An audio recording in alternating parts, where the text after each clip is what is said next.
बोलो, जितने भी लोग ऑनलाइन बैठे पहले एक बार कंफर्म करो ऑडियो वीडियो क्लियर है, सुनाई दे रहा है, दिखाई दे रहा है, जिंदगी में क्लैरिटी है, लाइफ इज इजी, यस और नो। फिर हम लोग चालू करें। लाइफ इज नॉट इजी, क्यों? बस स्टूडेंट लाइफ तो सबसे इजी लाइफ होता है। इधर आ जाओ, टेक द स्टेज। हम वापस स्टूडेंट बनने को रेडी है, कोई इधर आना चाहते? भाई बेस्ट होते। तुम सोचो किस समय ऐसा आएगा कि जब तुम ऐसे ग्रुप में आके पढ़ सकते हो, जिंदगी में कोई का चाप नहीं, सिर्फ एक लौता चाप है नेक्स्ट एग्जाम क्लियर। ना ना, वो तुमको अगर लग रहा है कि उससे बड़ा चाप नहीं, आने दो। एक महीना सैलरी जब क्रेडिट होगा तब पता चलेगा कि नेक्स्ट महीना ज्यादा सैलरी कैसे लाना है, वो वाला चाप क्या होता है। तो जिंदगी में उस कभी बचपन में मम्मी लोग बोलता था ना कि 10 का बोर्ड ही तो है, बस जिंदगी सेट। वो सबसे बड़ा स्कैम है, ये तुमको सीएमए का एग्जाम के बाद समझ में आ जाएगा। हाँ, समझ में आ गया था ना, वो सबसे बड़ा स्कैम है। सब क्लियर क्लियर क्लियर, बहुत बढ़िया, वेरी गुड। चलो, तो आज अपने नया सब्जेक्ट चालू करने वाले, तुमको मालूम है ना कौन सा? कौन सा? ओएम एसएम। ग्रुप 2 में ये पेपर नंबर 9 बोला जाता है अपने सीएमए के सीरीज में। और पेपर नंबर 9 यानी तुमको पता है ये तुम्हारा, अगर कोई बोथ ग्रुप दे रहा है वो सेकंड एग्जाम हो जाएगा, ये पता है ना? कि सबसे बड़ा स्कैम यहाँ पे ये होता है कि एक दिन ग्रुप 1 का एग्जाम, अगले दिन ग्रुप 2 का एग्जाम, फिर ग्रुप 1, फिर ग्रुप 2। अब तुम जगल करते रहो कौन सा एग्जाम है कल, यही फिगर आउट कर लो। मतलब सीएमए में तो ये पूरा इंस्टीट्यूट ये भी खेलता है कि तुम ओएमएसएम वाले दिन कहीं ग्रुप 1 का सेकंड पेपर पढ़ के ना आ जाओ, ये भी तुमको चेक करके रखना पड़े। कभी हुआ है तुम्हारे साथ? एग्जाम कुछ और था, तुम कुछ और पढ़ के चले गए? नहीं हुआ है कभी? हुआ है ना? जिसके साथ हुआ है उसके साथ वापस नहीं होगा, जिसके साथ नहीं होता उसके साथ हमको डर लगता है कहीं फर्स्ट टाइम नहीं हो जाए। ऐसा नहीं होगा। चलो डोंट वरी, तुम लोग को हम लोग डेट बताते जाएंगे, इस दिन एग्जाम है, डेट्स आ जाने दो, इस दिन एग्जाम है, पता चल जाएगा। तो सुनो सुनो, आज अपने ये नया सब्जेक्ट चालू करने वाले ओएमएसएम, पूरा 100 मार्क्स के तुम्हारा सब्जेक्ट है। और ये 100 मार्क्स में किस तरह से सब्जेक्ट बटा हुआ है, किस तरह से सिलेबस बटा हुआ है, ये अभी तुमको बता कि तुम घंटा कुछ नहीं समझने। तो अभी ये सब चीज पे टाइम पास करके फायदा है? I don't think so. Paper pattern तुम अभी क्या ही जान लेगा जब सिलेबस ही नहीं मालूम। तो अपने को पूरा 100 मार्क्स इसी यहाँ पे ही पढ़ने वाले, कुल मिला के अपना 65 लेक्चर्स चलेगा, जिसमें अराउंड 35 लेक्चर्स से 40 लेक्चर्स के बीच में तुम समझ लो ओएम प्रैक्टिकल पोर्शन चलेगा, जो मेन अपना कंटेंट है, जिसमें तुमको भी थोड़ा मजा ही आएगा। प्रैक्टिकल पोर्शन है, नंबर क्रंचिंग होगा, तुमको ठीक लगेगा। फिर 6 to 7 क्लासेस ओएम का थ्योरेटिकल पोर्शन हो जाएगा, जो तुमको सबसे वाहियात चीज लगेगा पूरे सिलेबस में। तुम मेरे से 10 बार पूछोगे सर छोड़ के चले जाए क्या, और हम 10 बार बोलेगा नहीं, नॉट अलाउड। तो अल्टीमेटली पढ़ के एग्जाम में ये बैठना है। क्यों? क्योंकि इससे एमसी माने प्रैक्टिकल थ्योरी पैरेलली, माने तुम बोलेगा 10 क्लास प्रैक्टिकल, 1-2 क्लास थ्योरी, ऐसा नहीं। क्योंकि उसमें क्या होगा ना कि ये 6-7 क्लास जो है अपना, इसमें प्रैक्टिकल करने के बाद तुम्हारा ऑलरेडी बेस बहुत सेट हो गया, तो फिर थ्योरी अपने प्रैक्टिकली कर पाएंगे, माने एग्जाम्पल्स के साथ। अगर पहले थ्योरी कर लिया प्रैक्टिकल से पहले तो तुमको आधा ब्लैंक लगेगा, इसीलिए वो 6 पहले करने से 10 क्लास हो जाएगा। फिर मेरे को वो सब भी तो एक्सप्लेन करना पड़ेगा ना जो अपने प्रैक्टिकल क्लासेस में कवर कर चुके हो, इसीलिए। और लास्ट अपने चले जाएंगे एसएम के अंदर में, जहां तुम्हारा 4 चैप्टर है, वो आएगा कुछ 14 to 15 क्लासेस। हम ओवरऑल मैक्सिमम लिमिट 65 क्लासेस बोलता है, नॉर्मली अपने ट्राई करते हैं 60 क्लासेस। अगर ये फॉलो हो गया तो मोटा मोटी 60 से 62 क्लासेस में खत्म हो जाना चाहिए। बट ये 65 क्लासेस अगर तुम मेरे साथ कर लिया, घर में थोड़ा बहुत पढ़ाई, और उससे ज्यादा देखो तुम पढ़ेगा नहीं, तुम भी जानते हम भी जानते। तो होमवर्क क्लास में ही होता है, पहला 10 मिनट में ही, तुम भी जानते हम भी जानते। तो 65 क्लासेस खाली तुम मेरे साथ साथ कर लो, घर पे भी मत पढ़ना, सिर्फ टेस्ट दे देना। अगर 65 क्लासेस कर लिया, साथ में जो जो बीच में टेस्ट होगा और लास्ट में जो टेस्ट होगा, फुल मॉक टेस्ट जो होगा, अगर तुम वो सब कर लिया तो गारंटी है कि तुमको 70 से 75 तो आ ही जाएगा। अनलेस तुम कोई बहुत बड़ा ही ब्लंडर कर दो कि ओएमएसएम के दिन कुछ और पढ़ के चले गए, तो वो वाला माइंडसेट से ही अपने क्लास करते हैं। ये 65 क्लासेस में तुम्हारा पास्ट पेपर्स, एमटीपीज, स्टडी मटेरियल सब कुछ कवर हो चुका होगा। उसके बाद भी अगर तुमको मन में डाउट रहता है कि नहीं देखिए ये आदमी सब कुछ कवर किया है क्या अपने बुक में, तो तुम बैठ के स्टडी मटेरियल से कंपेयर कर लेना, कोई दिक्कत नहीं है, चलेगा। बट ऑब्वियसली आज के दिन देखो ये सब कवर्ड होता है, तो तुम ट्रस्ट मी, पैसा दे दिया ना, फीस तो दिया ही होगा, थोड़ा हाँ बोल दो ना, हाँ पक्का ना, हाँ तो बस फिर ठीक है ना, बाकी सारा मेहनत मेरा, तुमको क्या करना है 65 क्लासेस इधर मन लगा के ध्यान देना है, मन लगा के, ठीक है। हेलो सर कैसे आप, बहुत बढ़िया। आपकी ऐप पर नहीं दिखा रहा क्योंकि यूट्यूब पे दिखा रहा है ना, पहले 3-4 दिन यूट्यूब, उसके बाद ऐप, यही तो होता है। चलो ब्रॉड चीज समझ में आया क्या अपना स्ट्रक्चर है। पहले अपने करेंगे ओएम का प्रैक्टिकल पोर्शन सारा बैक टू बैक, उसके बाद ओएम का थ्योरी चला जाएगा और फिर अपने एसएम की तरफ शिफ्ट हो जाएंगे। तुम लोग को ये टोटल 2 बुक मिला होगा, सबको मिला है। एक ओएम का बुक है कुल आई थिंक कितना 190 पेजेस का, और ये एक एसएम का बुक है जिसमें 76 पेजेस ही है। ये दोनों कुछ इस तरीके का होगा, हम तुमको थोड़ा गाइड कर देता है। जैसे ये ओएम का बुक है, ठीक है, इसी में अपना प्रैक्टिकल क्वेश्चंस है और इसी में अपना थ्योरी टॉपिक्स भी इंक्लूडेड है। तो ये 2 बुक और तुम एक नोटबुक बना लो पूरा अपना ओएम एसएम के लिए। ये 3 चीज तुमको बस एग्जाम के एक दिन पहले रेफर करना है। कोई इंस्टीट्यूट का मटेरियल नहीं चाहिए, कोई टेस्ट पेपर नहीं करना, कुछ भी नहीं करना, सिर्फ ये 3 बुक तुम बना के इज्जत से रेडी रखना। एग्जाम से एक दिन पहले ये 3 बुक में तुम्हारा 100 मार्क्स का कवरेज रहेगा, थ्योरी हो एमसीक्यूज हो सब कुछ इसी से रहेगा। और बाकी जो रेफरेंस के लिए जहां से जो रेफर करना है वो अपने क्लास में ही करते हुए चलो। तुमको अगर कुछ पीडीएफ देना पड़ा तो हम तुमको खुद प्रोवाइड कर देंगे, ठीक है। कंफर्ट आ रहा है। ओएमएसएम के बारे में हम तुमको एक ट्रिक बताता है। ग्रुप 2 का बाकी पेपर्स तुमको पता है क्या क्या है? FMDA, management accounting, corporate accounts and auditing, correct. OMSM एक लौता तुम्हारे ऑटो पेपर में एक लौता ऐसा पेपर है जो लोग हल्के में लेते हैं। तुम सुना होगा शायद, जो लोग हल्के में लेते हैं हो जाएगा, आराम से हो जाएगा, लास्ट में करेंगे सब सही है, और हो जाता है क्योंकि इसका पेपर अभी तक डिफिकल्ट आना चालू नहीं हुआ है। तुमको पता है सीएमए इंस्टीट्यूट का ट्रेंड मालूम है? कोई एक पेपर वो डिफिकल्ट देना चालू करता है और 4-5 टर्म लगातार वही डिफिकल्ट देना चालू करेगा, करेक्ट। तो अभी वो ओएमएसएम का बारी आया नहीं है, होगा कभी आएगा बाद में। आई होप तुम्हारे टर्म में नहीं आए, तो कभी बाद में आएगा तब देखेंगे। आ गया तो वैसे अपने कवर तो वैसे ही करेंगे कि आ जाए डिफिकल्ट, कोई दिक्कत ही नहीं। हम तो बोलते हैं पेपर डिफिकल्ट होना चाहिए, इजी तो सब कोई कर लेता है। इजी पेपर का बेस्ट पार्ट क्या होता है, अगर तुम ढंग से पढ़ाए, फॉर्मेट वगैरह सब कुछ रेडी है, तो तुम्हारा एग्रीगेट बहुत सॉलिड बूस्ट हो सकता है। तो नॉर्मली तुम्हारा एम क्या रहता, 60 आते तो बहुत है, ये एम होगा ना नॉर्मली है। किसी का पास वाला एम है, बस पास हो जाए किसी तरह, 60 वाला एम है।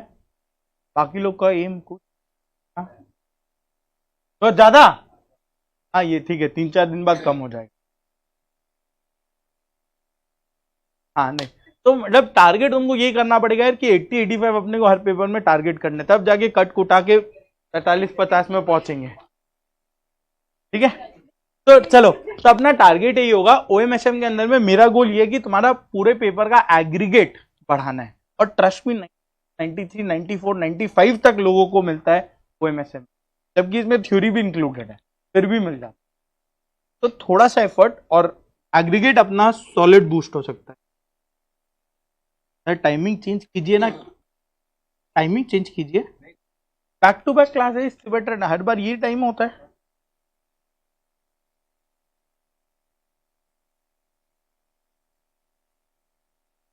अब तुम एक बार ओएम के कंटेंट्स पेज पे आ जाओ। टोटल तुमको 7 चैप्टर्स दिखेगा। ये 7 चैप्टर्स तुम्हारे स्टडी मटेरियल का 7 चैप्टर्स है, जिसमें से चैप्टर 3, चैप्टर 1 और चैप्टर 5 फुल थ्योरी है, तो उसमें अपना प्रैक्टिकल में कोई काम नहीं है। बाकी 4 चैप्टर अपना प्रैक्टिकल और थ्योरी मिक्स चलेगा, तो अपने प्रैक्टिकल पोर्शन उन चारों चैप्टर्स से करेंगे। I will get 80+ in December 24 attempt. Very good, बहुत बढ़िया, that's the spirit. First day से तुम थोड़ा जोश में रहते। अभी रिजल्ट आया नहीं है ना उसका, नहीं वो आके बस बता दिया, किया हुआ होगा, ठीक है। और ये अपना इधर देखो एसएम का बुक, जो तुमको एसएम का दूसरा बुक मिला है, एसएम में अपना 4 चैप्टर है, तो ये अपना कुछ इस तरीके से चारों चैप्टर जाएगा। इसमें तुम्हारा कीवर्ड्स जो अपने को लर्न करना होता है वो अलग कलर से हाईलाइटेड है, हेडिंग्स अलग कलर से हाईलाइटेड है, तो लर्न करने में अपने को बहुत इजी रहेगा। वो जब एसएम आएगा तब अपने इसको डिस्कशन इसका कर लेंगे। चलो अब शुरू कर दें। बस एक नोटबुक तुम मेरे साथ बना लेना, एक नोटबुक में हमने कोशिश करेंगे कि पूरा सिलेबस आ जाए।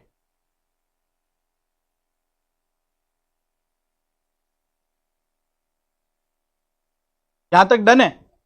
यदि को कोई डाउट कोई क्वेश्चन शुरू करने से पहले? क्या पास तो हो जाएगा, पास होने के लिए तो दरकार नहीं है। यूट्यूब पे बहुत रिसोर्स अवेलेबल है, पास होना अगर तुम सेल्फ स्टडी से भी हो।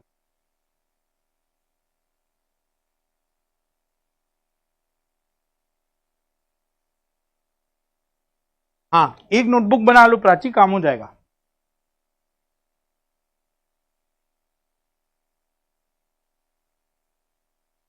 तो अपना पहला जो यहाँ पे अपने चैप्टर चालू करेंगे, अभी अपने ओएम प्रैक्टिकल पोर्शन चालू करेंगे।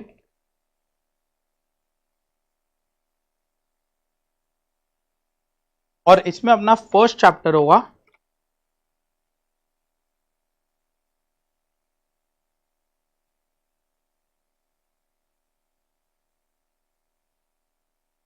Demand forecasting.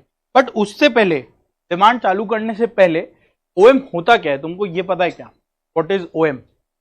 ये नहीं पता होगा ना, तो थोड़ा सा इसको डिस्कस करते हैं। जैसे लॉ हो गया या टैक्स हो गया, अभी तुमको उसका कंफर्ट आ गया क्योंकि तुम लोग कॉलेजेस में भी पढ़ता है उसको, और अकाउंट्स तो क्लास 11 से ही पढ़े जा रहे हैं अपने, तो एक ब्रॉड ब्रॉड पता है कि ये सब में होता क्या है। ओएम में पता है क्या तुमको होता क्या है? कुछ भी आइडिया है? फुल फॉर्म मालूम है? Operations management. और एसएम तो स्ट्रेटेजिक मैनेजमेंट। तो अभी तुमको डिफरेंस पता है क्या? एसएम क्या होता है, ओएम क्या होता है? कुछ भी थोड़ा एग्जांपल से बता दो, कुछ तो ट्राई मारो। ओएम में प्रैक्टिकल होता है, एसएम में थ्योरी होता है। नहीं, ओएम में भी थ्योरी है।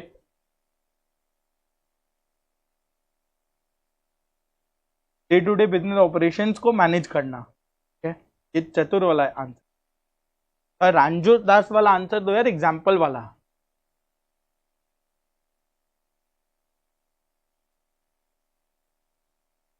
चलो हम तुमको एक एग्जाम्पल से क्लियर करते हैं। तुमको कार्स में इंटरेस्ट है, फॉलो करता है न्यूज आर्टिकल्स वगैरह, फॉलो करता है कुछ भी? हाँ ना, कुछ तो बोलना हो करता है। तो अभी महिंद्रा 2 नया गाड़ी निकाला है ईवीस, उसका बहुत हिट न्यूज चल रहा है अभी। आइडिया है तुमको क्या क्या?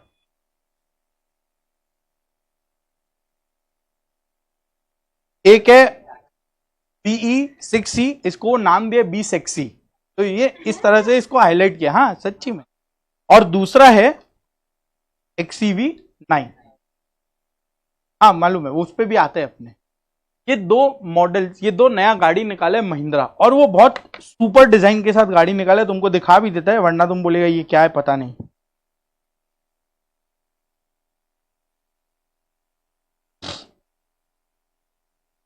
कुछ उल्टा सीधा, हाँ ठीक है, डर लगता है कुछ उल्टा सीधा नहीं खुल जाए ना। ये देखो दिख रहा है, हाँ इसीलिए। और तुम यहाँ बैठा तो पता नहीं क्या मैनिफेस्ट कर रहा होगा, क्या खुलना चाहिए, इसलिए हमको लगता है कि नहीं कुछ, ठीक है। चलो डन, दिख रहा है एक ये वाला और दूसरा वाला कुछ इस तरीके का। हाँ ऑलमोस्ट सिमिलर है, एक छोटा गाड़ी है एक बड़ा गाड़ी है, इतना ही फर्क है। क्या? हाँ ब्लेसिंग्स, ठीक है, हॉट व्हील्स वाला गाड़ी गिफ्ट कर देगा, ठीक है। चलो ओके डन, 90+ तो लाओ, हाँ very good, that's the spirit, हाँ डन। तो सुनो सुनो सुनो, ये 2 नया मॉडल्स महिंद्रा लॉन्च किया। अब जब ये 2 नया मॉडल्स लॉन्च किया तो कोई तो इंसान लॉन्च किया होगा ना, कौन? महिंद्रा इंसान है। महिंद्रा का ओनर कौन? आनंद महिंद्रा। अब Anand Mahindra top management CEO level पर बैठे, उनके साथ डिस्कशन होने के बाद में ये डिसाइड किया गया होगा कि अपने को ये 2 मॉडल लॉन्च करना है। है या ना। कोई नया मॉडल लॉन्च करना है उनका डिसीजन रहा होगा, ये होता है स्ट्रैटेजिक मैनेजमेंट। स्ट्रैटेजी को डिसाइड किया जा रहा है, ठीक है अपने को ईवीज में जाना है और 2-3 नया मॉडल्स को लॉन्च करना है। ये 2024 में लॉन्च हुआ, अब 2025 के लिए वो लोग और कोई 1-2 मॉडल रख के रखा होगा, फिर 2026 में रखेंगे, इस तरह से वो चलेगा। तो ये हुआ स्ट्रैटेजिक मैनेजमेंट कि अपने को बिजनेस किस तरीके से करना है, कौन सा नया मॉडल जाएगा, कितना नंबर ऑफ मॉडल जाएगा, कौन सा नया सिटी में अपने को एक्सपेंशन करना है, ये सब हुआ strategic management. How to do business overall level पर बात कर रहे हैं, सेंस बन रहा है। लेकिन आनंद महिंद्रा तुमको क्या लगता है गाड़ी बनाएंगे जाके, कौन से शोरूम में कितना गाड़ी का डिमांड है वो बात करके गाड़ी बेचेंगे, इस महीना में कितना जीएसटी फाइल करना है वो बताएंगे? तो नहीं बताएंगे ना। उनका काम है ओवरऑल बिजनेस करना, कितना गाड़ी लॉन्च करना है, क्या प्राइस होना चाहिए, ये सब ब्रॉड चीज वो सेट करेंगे। लेकिन उनके नीचे बहुत सारा डिपार्टमेंट्स क्रिएट हो जाएगा। क्या क्या डिपार्टमेंट्स क्रिएट होगा? प्रोडक्शन डिपार्टमेंट, सबसे पहले तुम बोला तुमको गाड़ी बनाना है, अब तुम बताओ कि क्या क्या डिपार्टमेंट लगेगा। सबसे पहला प्रोडक्शन, गाड़ी प्रोड्यूस करने के लिए। सेल्स डिपार्टमेंट गाड़ी को सेल करेगा शोरूम तक, बहुत बढ़िया। मार्केटिंग डिपार्टमेंट गाड़ी का प्रमोशन के लिए, ओके सेल्स एंड मार्केटिंग साथ में आ जाता है। आगे कोई मार्केटिंग एडवर्टीजमेंट। परचेज डिपार्टमेंट एक होगा का प्रोक्योरमेंट करने के लिए, रॉ मटेरियल्स वगैरह के लिए। उसके बाद अकाउंट्स डिपार्टमेंट होगा, अकाउंटिंग फाइनेंस डिपार्टमेंट, कितना गाड़ी बिका, कितना गाड़ी प्रोडक्शन में है, कितना टैक्स फाइल करना है, सबके लिए अकाउंट्स फाइनेंस डिपार्टमेंट। और मैनेजमेंट माने एचआर डिपार्टमेंट तुमको संभालने के लिए। और आर&डी डिपार्टमेंट, बहुत बढ़िया, कोई नया गाड़ी किस तरीके का दिखना चाहिए उसके लिए। कॉस्ट कंट्रोल प्रोडक्शन में आ गया, प्रोडक्शन का ही एक हिस्सा हो जाएगा। ब्रॉड समझ में। अब नया चीज में आज के दिन में आईटी डिपार्टमेंट सुपर इंपॉर्टेंट, उसके बिना कोई भी कंपनी चलेगा नहीं, सेंस बना ना। तो अब यहां पे क्या हो रहा है, प्रोडक्शन डिपार्टमेंट ये डिसाइड करना है कि कब कितना गाड़ी प्रोड्यूस करना है। गाड़ी प्रोड्यूस करने के बाद सेल्स डिपार्टमेंट को ये डिसाइड करना है कि कहां पे कितना, कौन से शोरूम में कितना गाड़ी भिजवाना है कि वहां पे सेल हो सके, प्राइस कितना सेट करना है, बन रहा है। कि जो प्रोडक्शन डिपार्टमेंट है ना, कितना गाड़ी कब बनाना है कि अपना स्टॉकआउट सिचुएशन नहीं होना चाहिए और ऐसा भी नहीं हो कि एक्स्ट्रा गाड़ी बन के बैठ जाए। प्रोडक्शन डिपार्टमेंट है ना, day to day operations, production, sales, जल्दी अपना ओएम यही काम है। जब एक एक चैप्टर अपने करके आगे बढ़ेंगे तुमको पूरा क्लैरिटी आ जाएगा, बट हम तुमको ब्रॉड बात बता। कितना परचेज कर, तुम कॉस्ट में पढ़ा होगा ईओक्यू लेवल्स, तो ईओक्यू लेवल्स क्यों सेट किया जाता है, ना तो पढ़ लिया होगी, नहीं पता। ईओक्यू लेवल मतलब क्या, कितना अपने को इकोनॉमिक ऑर्डर क्वांटिटी, कितना ऑर्डर करें कि ना वो ऑर्डर क्वांटिटी बहुत ज्यादा हो या ना वो बहुत कम हो। ज्यादा हुआ तो क्या प्रॉब्लम होगा, रुपया लगेगा ना, वर्किंग कैपिटल ब्लॉक हो जाएगा, कैरिंग कॉस्ट लगेगा और डैमेज का रिस्क आ जाएगा। एक्स्ट्रा मटेरियल पड़ा है, ऑब्सोलीट हो गया, मार्केट में कुछ नया आ गया, करेक्ट। कम क्वांटिटी ऑर्डर हुआ तो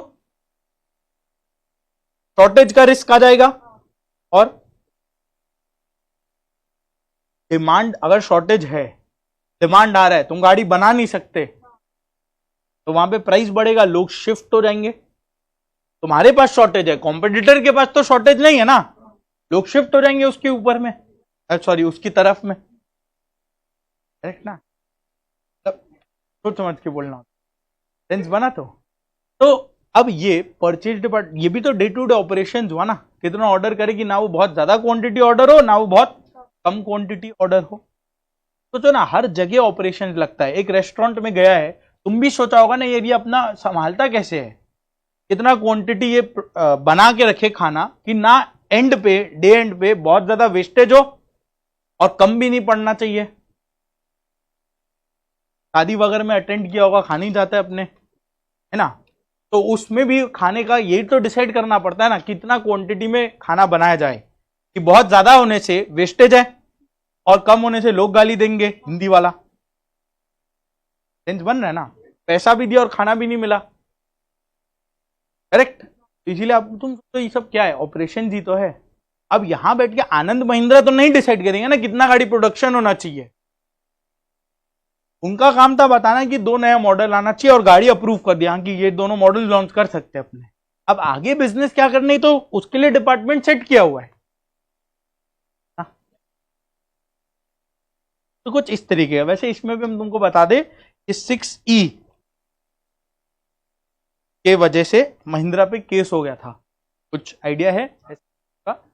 कौन केस किया था मालूम है? इंडिगो। इंडिगो केस किया था महिंद्रा में 6E के लिए, क्योंकि इंडिगो अपने हर फ्लाइट में 6E यूज करता है।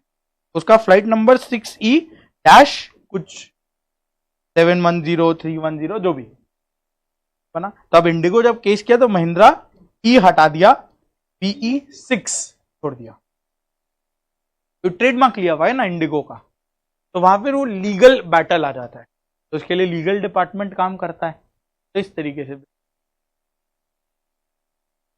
परफेक्ट, थोड़ा आइडिया लगा ना? अब ऐसे अपने एग्जांपल ले लेके आगे चलते जाएंगे, तुमको पूरा क्लियर हो जाएगा। तब डिमांड फोरकास्टिंग का अल्टीमेट पर्पस ही यही है भाई, अपने गाड़ी प्रोडक्शन करें कितना। सपोज करो जस्ट फॉर एग्जांपल कि हमने 1 लाख गाड़ी प्रोडक्शन, 1 लाख कार्स का प्रोडक्शन हुआ, ठीक है। प्रोडक्शन तो पहले ही हो जाएगा ना, साल के बिगिनिंग में तुम प्रोडक्शन करके रेडी रखेगा, जैसे जैसे डिमांड है वैसे वैसे बेचना है, हाँ या ना?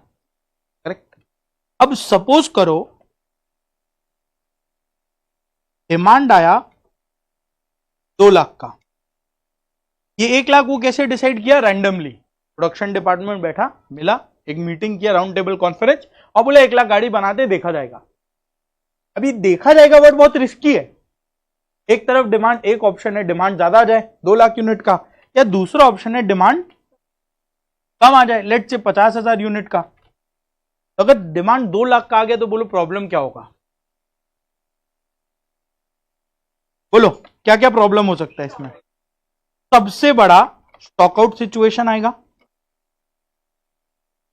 स्टॉकआउट सिचुएशन आएगा। दूसरा प्रॉब्लम, अगर स्टॉकआउट सिचुएशन आया, प्राइस, तुम बोलेगा हाँ ठीक है डिमांड ज्यादा है लेकिन सप्लाई कम है तो प्राइस बढ़ना चाहिए, प्राइस बढ़ जाएगा दैट इज ओके। लेकिन उसमें प्रॉब्लम क्या आ रहा है? कस्टमर्स को तो जो गाड़ी चाहिए, अब किसी का अगर 20 लाख का बजट था तो तुम गाड़ी का दाम 30 लाख कर दिए क्योंकि डिमांड बहुत ज्यादा आ रहा है, तो इससे कस्टमर्स कहां जाएंगे? शिफ्ट हो जाएगा ना दूसरे प्रोडक्शन, दूसरे कंपनीज पे। तो क्या होगा यहां पे? Shifting of customers. बना क्या? ये प्रॉब्लम है। और एक बार कस्टमर शिफ्ट हो गया बहुत बड़ा रिस्क हो। क्यों? अगर शिफ्ट हुआ तो अब वो टाटा का गाड़ी खरीदेगा, किया, ह्यूंडई, ये सब का गाड़ी खरीदेगा, और अगर उसको वो कंपनी का गाड़ी अच्छा लग गया तो आगे रेफरेंस किसका देगा? महिंद्रा का देगा कि किसी और का देगा? वो आगे ये तो नहीं बोलेगा ना यार हमको खरीदना तो महिंद्रा था लेकिन वो उसमें गाड़ी बचा ही नहीं, इस वजह से हमको किया या ह्यूंडई खरीदना पड़ा। वो क्या बोलेगा?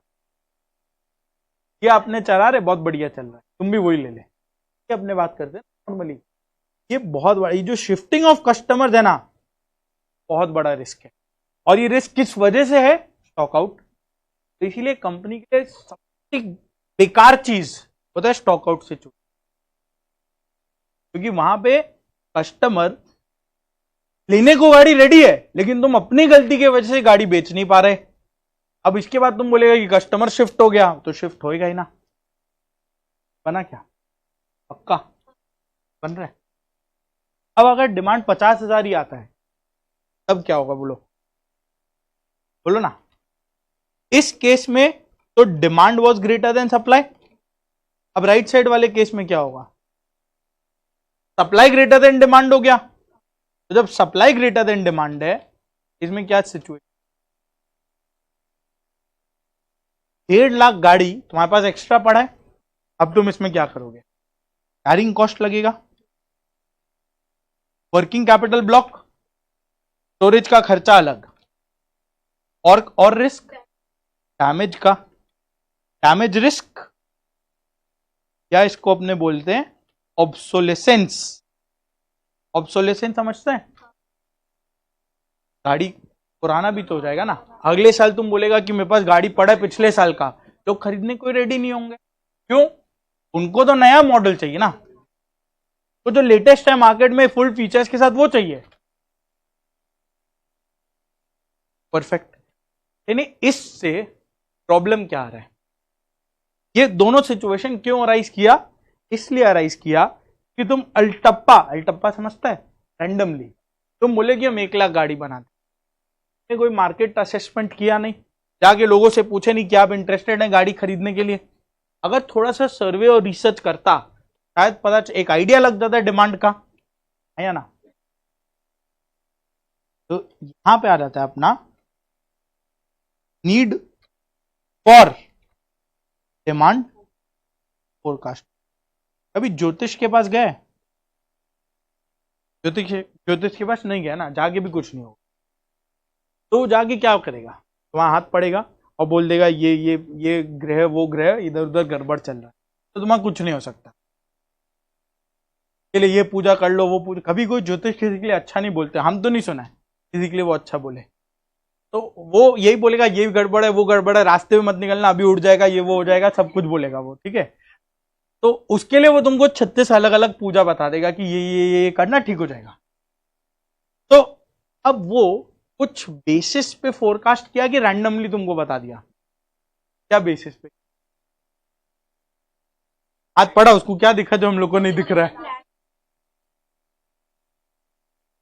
अपने लिए रैंडम है, अपने लिए तो रैंडम ही है ना।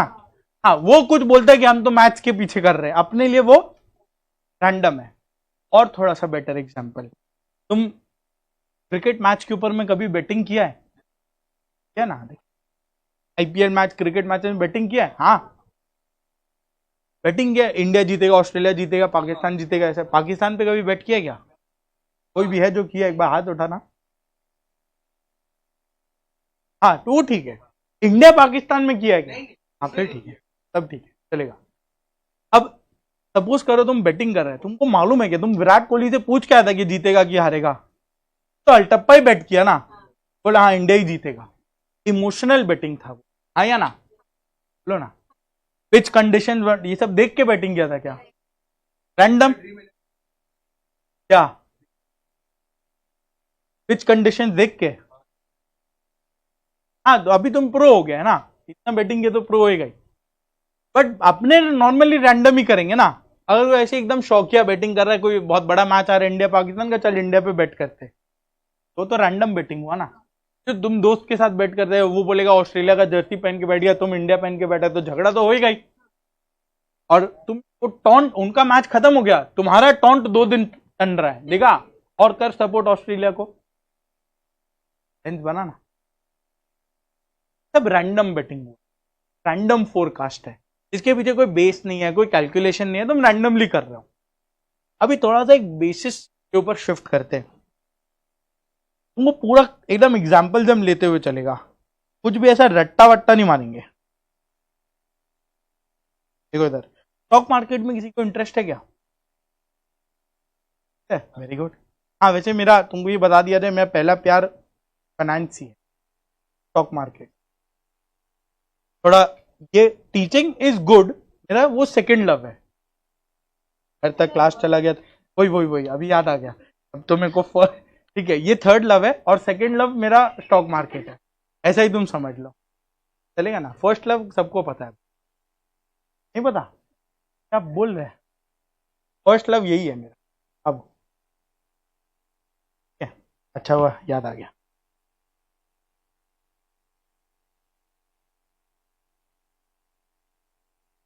क्या क्या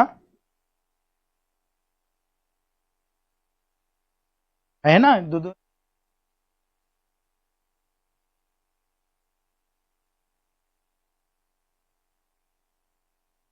मेरी वाली अलग है।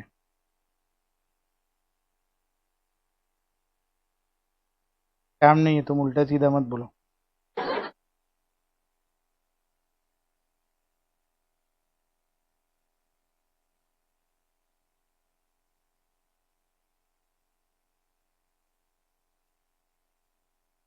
चलो, ये अपना निफ्टी का ग्राफ, ठीक है। अरे कुछ दिख रहा है क्या तुमको? दिख रहा है?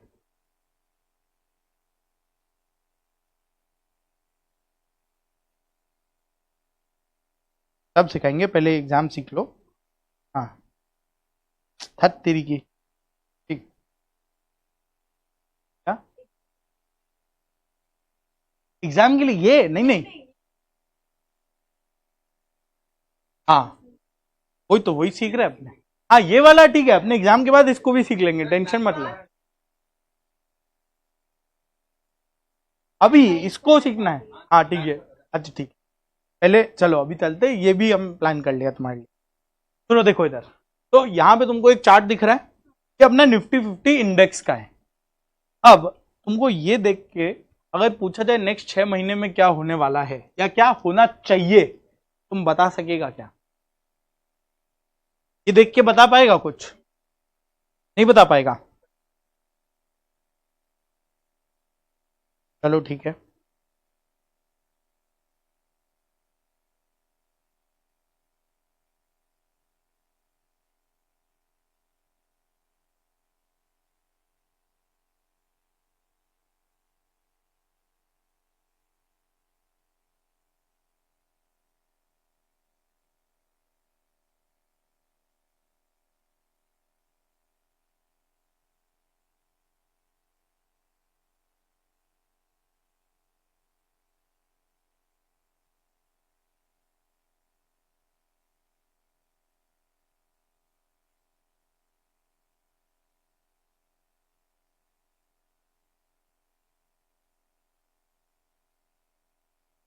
ये इधर आओ, चलो।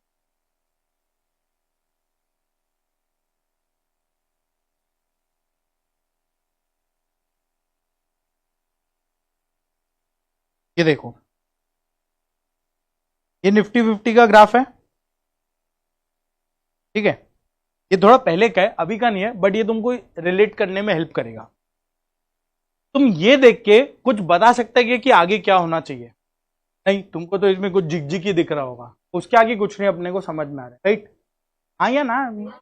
हाँ।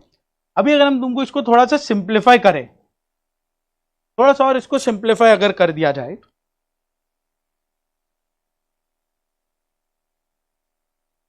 अब कुछ बता सकेगा क्या?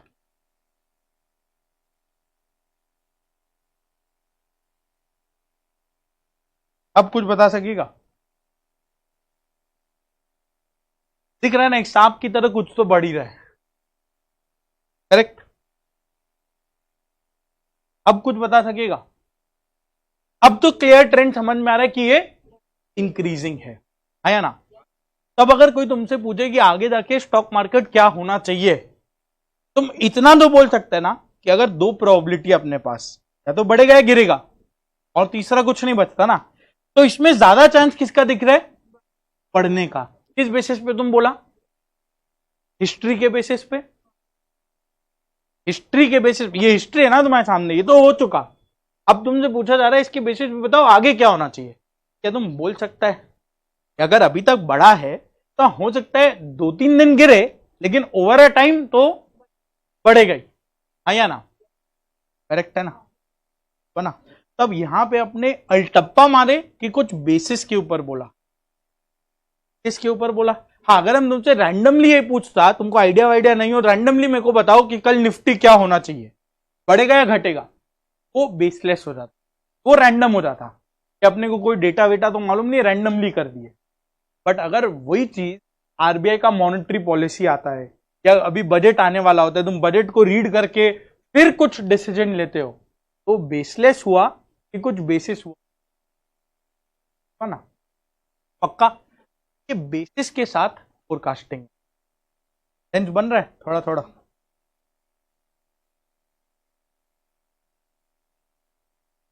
अब अगर अपने को इतना अपने बता पाए कि अब निफ्टी बढ़ना चाहिए, अब हम तुमसे पूछेगा कि कितना बढ़ेगा, क्या वैल्यू होना चाहिए निफ्टी का अगले 2 हफ्ते में, अब क्या तुम बता सकता है? बोला बढ़ना चाहिए, इससे ज्यादा नहीं समझ। करेक्ट। अब यहां पे आ जाता है मैथ्स, वो वाला नहीं जिससे तुमको डर लगता है, बहुत बेसिक वाला, बहुत बेसिक। तो पता है तुमको सबको डर लगता है मैथ्स, कितने को डर लगता है? सबको। कितने को मैथ से प्यार है? और बाकी लोग आज तक समझ ही नहीं पाए कॉम्प्लिकेटेड रिलेशनशिप।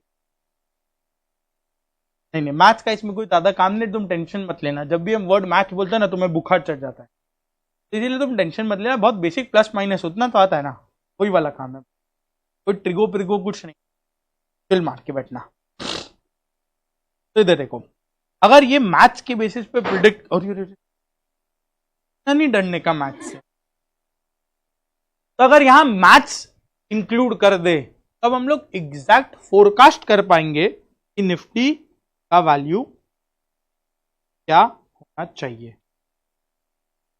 ये तुमको डॉट्स दिखाई दे रहा है, ये हम लोग फोरकास्ट कर पाएंगे कि निफ्टी का वैल्यू क्या होना चाहिए। अब फोरकास्ट किया तो क्या इसका मतलब वही होगा? ऑब्वियसली नहीं, बट हाँ इतना बोल सकते कि इसके इर्द गिर्द तो होगा ही ना। हम ये नहीं हो, ये नॉर्मली ऐसा नहीं होगा कि हम लोग फोरकास्ट इधर का किया लेकिन निफ्टी इधर है, इतना बड़ा गैप नॉर्मली नहीं आएगा। आप कोई अबनॉर्मल सर्कमस्टांस हुआ कि कोई ट्रम्प को गोली मार दिया जाए तो कुछ भी हो सकता है, इधर मोदी जी को गोली लग गया तो कुछ भी हो सकता है, वो अबनॉर्मल सिचुएशन आ गई, वहां हर कोई रॉन्ग होगा। बट अगर नॉर्मल सर्कमस्टांसेस का बात करें तो ठीक है, अपने बोल सकते हैं कि ये फेयर अजम्पशन है। परफेक्ट सेंस बना ना। इसी तरह से सब कुछ काम करता है। अभी तुम देखो, तो यहां अपना अगर फोरकास्टिंग बोले, नोट करते हुए चल रहे ना? ओ ठीक है, ये वाला पार्ट नोट कर दे, फिर तुम नोट कर ले। अगर फोरकास्टिंग का बात करें, यहां पे 3 बेसिस आ जाता है। एक होता है रैंडम। रैंडम का एग्जांपल बोलो ना, रैंडम का एग्जांपल क्या वो हां बोलेगी या ना? रैंडम। बेटिंग,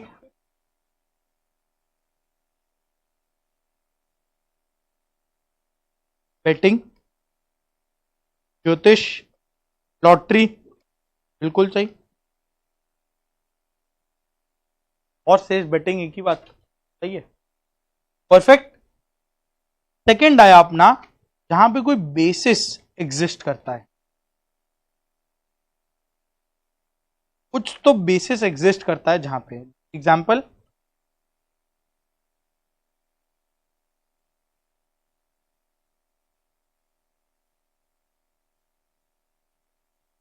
स्टॉक्स का।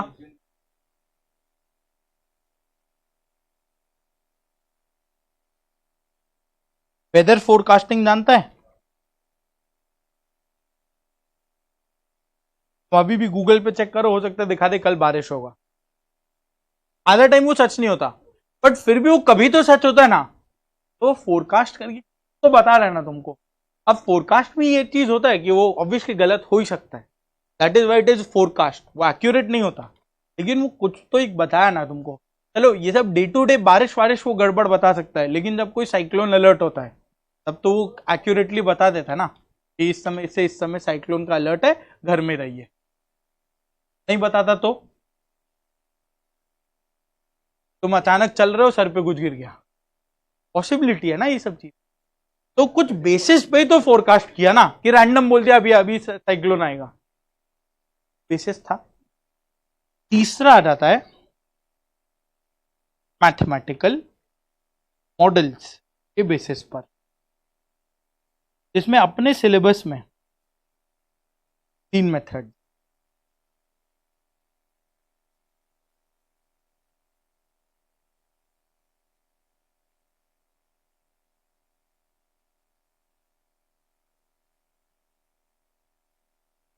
टीम पूछ रहे सर अभी कुछ लिखना है क्या? हाँ ये वाला लिख लेते, फिर तुम लोग ऊपर से अभी तक का नोट कर लेना। इसमें सबसे पहले अपना आएगा टाइम सीरीज एनालिसिस,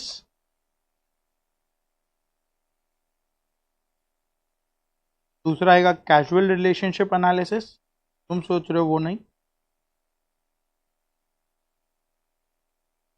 और तीसरा आएगा सिम्युलेशन। तो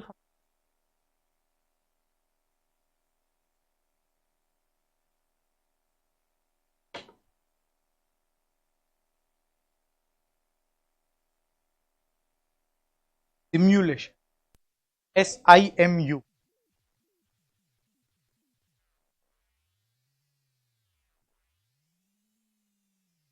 क्या आया था तुम्हारा अभी लास्ट टर्म में? डिमांड फोरकास्टिंग से 7 नंबर का क्वेश्चन आया था। नेक्स्ट क्लास वो वाला क्वेश्चन अपने सॉल्व कर पाएंगे तो अभी एग्जाम में आया।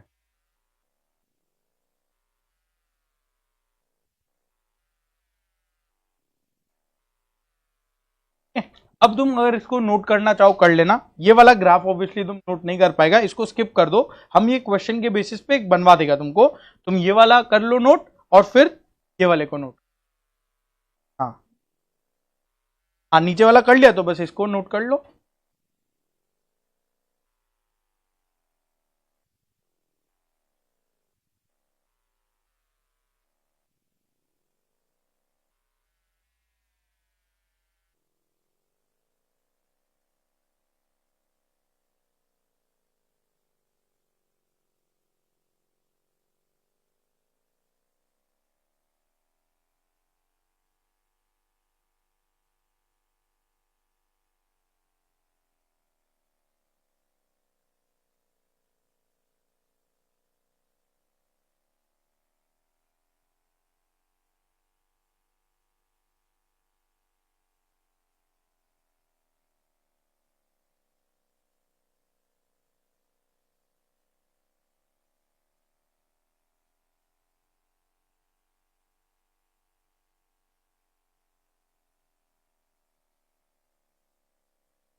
और एक और चीज, ये हम नॉर्मली एंड की तरफ में पूछते हैं बट अभी मेरे को याद आ गया तो हम शुरू में बात कर लेते हैं इसका। तुम में से किसी का पेपर छूटता है क्या एग्जाम में? अभी तक कॉलेज पेपर या फाउंडेशन लेवल में पेपर छूटा एग्जाम में?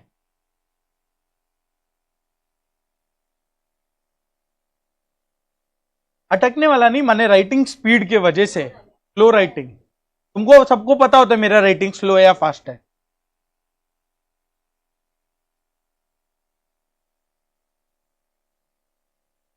तो उल्टा होना चाहिए ना। हाँ,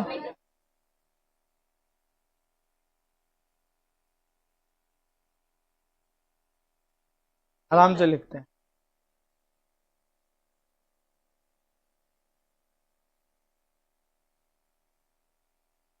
सोचने की वजह से टाइम जाता है। माने किसी का सोचने वाला तो हम ट्रेन कर देंगे तुमको, राइटिंग स्पीड स्लो है, किसी का ऐसा है कि राइटिंग स्पीड स्लो है उसके वजह। अभी देखो, अभी अभी ये सब बात कर लिया तो अभी ये चेंज हो सकता है, एग्जाम से 10 दिन पहले बात करेंगे कोई फायदा नहीं होगा। राइटिंग स्पीड हम कैसे असेस करेगा, तो तुमको बताना होगा। हाँ वो ठीक है। हाँ तो ठीक है, चलो हो सकता है तुम अभी नहीं बोल रहा हो, अगर राइटिंग स्पीड को स्लो लगता है ये तुम असेस कर लेना। अगर तुम्हारा राइटिंग स्पीड स्लो लगे, एवरीडे आधा घंटा कुछ भी बैठ के लिखते रहना, अभी से exam date half an hour तुम डेली टाइम करके आंसर्स को लिखते रहना।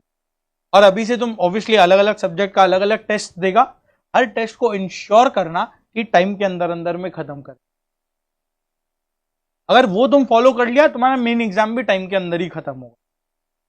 क्योंकि नॉर्मल एग्जाम्स में अपने जो टेस्ट होता है उसमें लोग देखते हैं कि आराम आराम से लिख लेते हैं, आधा घंटा लेट भी हो गया तो क्या हो गया, कुछ होगा नहीं, लेकिन बस तुम्हारा मेन एग्जाम में टाइम में खत्म हो गया नहीं, ये असेस नहीं करना, वो असेस करना जरूरी।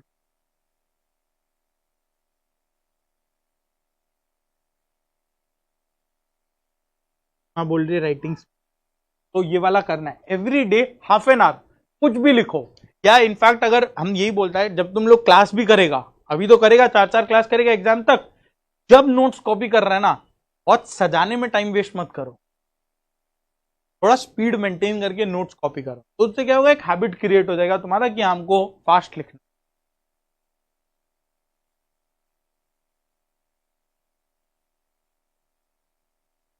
और किसी का ऐसा हैंड राइटिंग है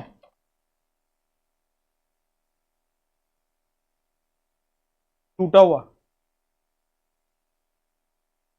छोटा चलेगा, मतलब टूटा हुआ, लेटर्स टूटा हुआ, वो चेंज करना होगा क्योंकि उसमें टाइम लगता है। तो मेरा घसीटा हैंड राइटिंग देख, कहीं पे भी लेटर्स टूटा हुआ नहीं है, और ये हम चेंज किया था अपने इंटर एग्जाम के पहले, पहले मेरा भी ऐसा ही था। पहले मेरा भी ऐसा था, फिर उसको चेंज किया और कंटिन्यूअस में डाला कि कंटिन्यूअस में तुम्हारा मिक्स चलेगा, मिक्स चलेगा, एकदम ऐसा नहीं होना चाहिए, मिक्स चलेगा, सभी का मैक्सिमम मिक्स ही होता है, हाँ मिक्स चलेगा, बट हम तुमको ये सब अभी क्यों बता रहे, बना क्यों अपने डिस्कस कर रहे, क्योंकि इससे तुम्हारा 15 से 20 नंबर का फर्क पड़ जाएगा। तुम सोचो 8 पेपर, हर पेपर में अगर तुम्हारा 15-20 नंबर छूटने लगा, कितना नंबर छूट गया, 160 नंबर छूट गया।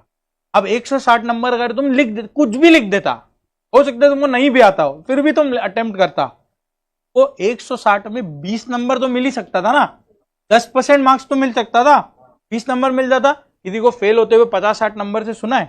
कितने नंबर से कोई फेल करता है? 1-2 नंबर हर पेपर में, कुल मिला के 8 पेपर में 10-12 नंबर, कहां से आया वो 10-12 नंबर तुम्हारा? जो पेपर छूटा।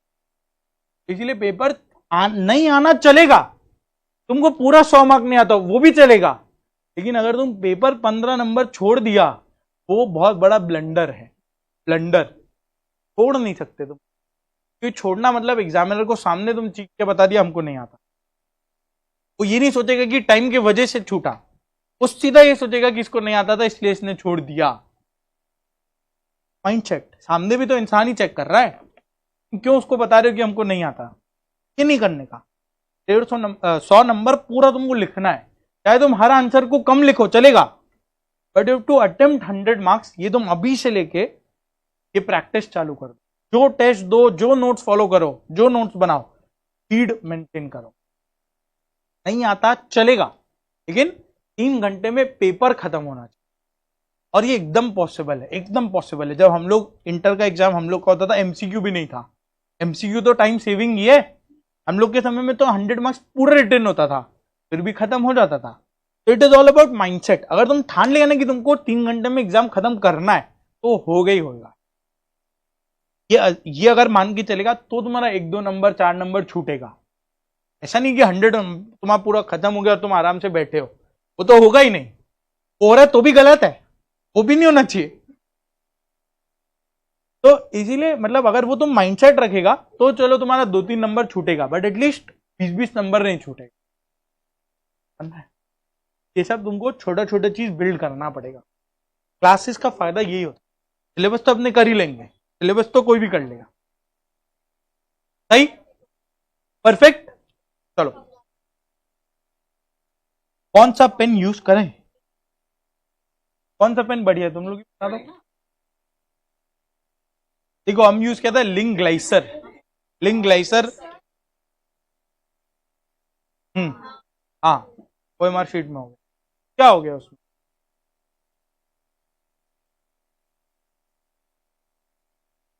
नहीं नहीं, वो हम बता देगा कैसे उसको सही कर, वो हम बता देंगे कैसे उसको, डोंट वरी।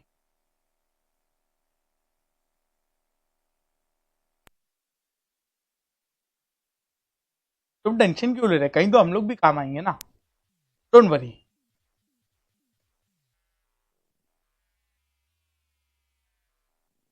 इसी के लिए तो मॉक टेस्ट होता है ना। मॉक टेस्ट मतलब क्या, वो सरकमस्टांस को रेप्लिकेट करते हैं अपने पहले से। अगर तुम मॉक एग्जाम दे दिया, ओएमआर बेस्ड मॉक्स कर लेंगे, क्या दिक्कत है?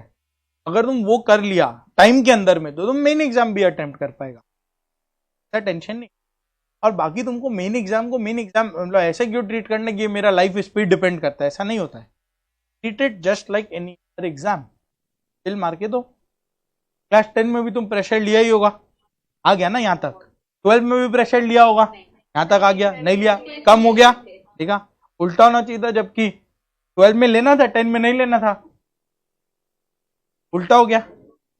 फाउंडेशन में प्रेशर लिया, नहीं लिया, तो बस वैसे ही इंटर में लेना है तुमको, सिर्फ पढ़ो, अभी से काम हो जाएगा अपने आप, प्रेशर नहीं लेने का। आगे चले, आ जाओ।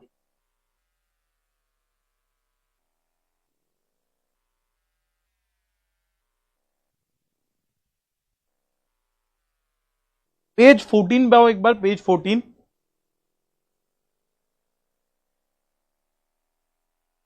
Question number 1।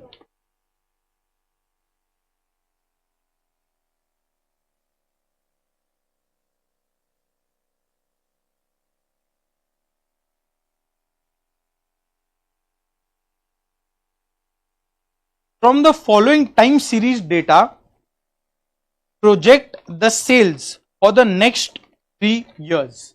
कुछ समझ में आया क्या? नीचे तुमको डेटा दिया टाइम सीरीज, उसमें क्या बोला, सेल्स को प्रोजेक्ट करना है अगले 3 साल के लिए। कौन सा 3 साल आया? 22, 23, 24, ये 3 साल के लिए प्रोजेक्ट करना आया ना। और उसमें हमने को 2015 से लेके 21 तक का डेटा दे दिया। कितने पीरियड का डेटा दिया हुआ है वो तुमको? 7 years का डेटा है। 7 years का डेटा उसने दे रखा है और बोला कि अगले 3 साल का प्रिडिक्ट करके बताओ क्या होना चाहिए।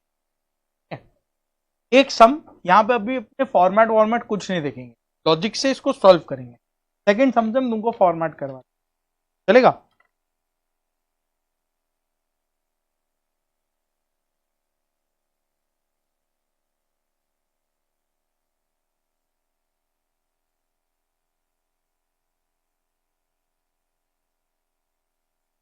एक बार डेटा बताएगा फर्स्ट ईयर का सेल्स का वैल्यू क्या है? 80, सेकेंड 90, थर्ड 92, फोर्थ 83, 94, 89, यही था टोटल।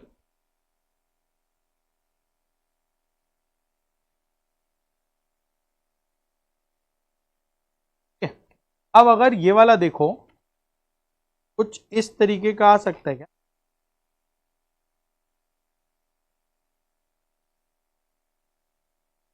ऐसा कुछ जा रहा है तो तुमको इसमें कोई ट्रेंड दिख रहा है क्या? सिर्फ ट्रेंड बोलो, ट्रेंड इंक्रीजिंग की डिक्रीजिंग? इंक्रीजिंग।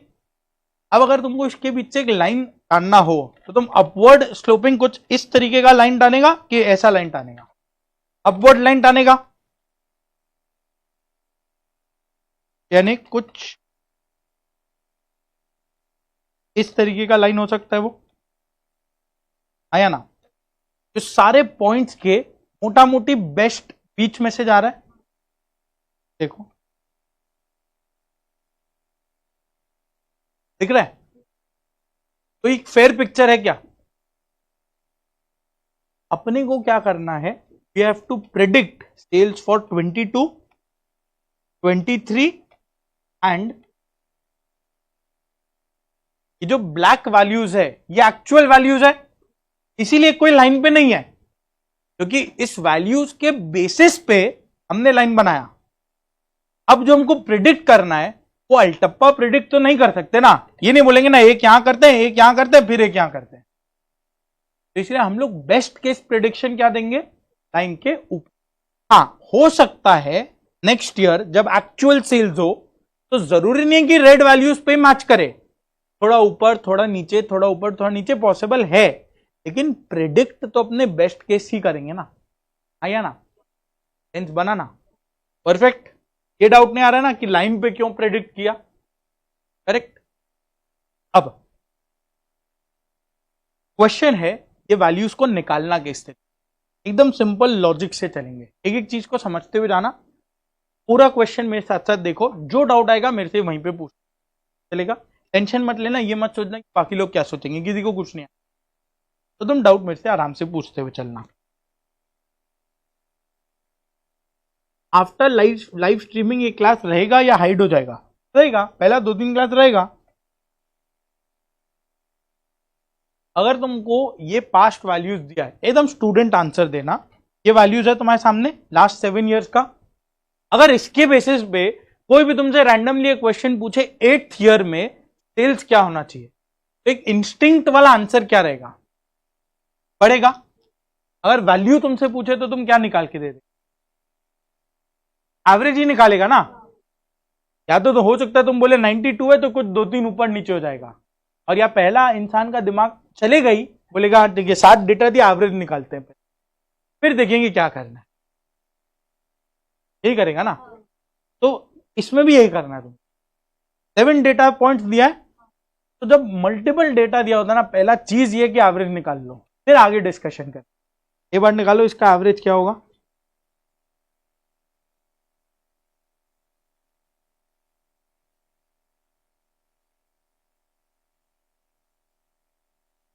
कितना आया 90, चलेगा।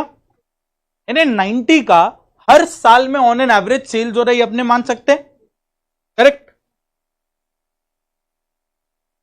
तो इसमें अपना एवरेज कितना निकला, एवरेज सेल्स 90। अगर हर साल 90 ही सेल्स होता तो लाइन इस तरीके से बनता जैसे अभी बना हुआ, ऐसा कि कुछ ऐसा लाइन बन जाता। 90 तो एक ही वैल्यू रहता ना, लेफ्ट साइड में सेल्स है, यह है सेल्स, यह है टाइम, करेक्ट। तो पूरा प्लॉट कर दो। ये फर्स्ट ईयर 15 था ना, 16, हाँ ये बनाना है। अब तुम एक बार सुन लो फिर बना लेना आराम से, 5 मिनट में दे देगा तुमको, टेंशन मत।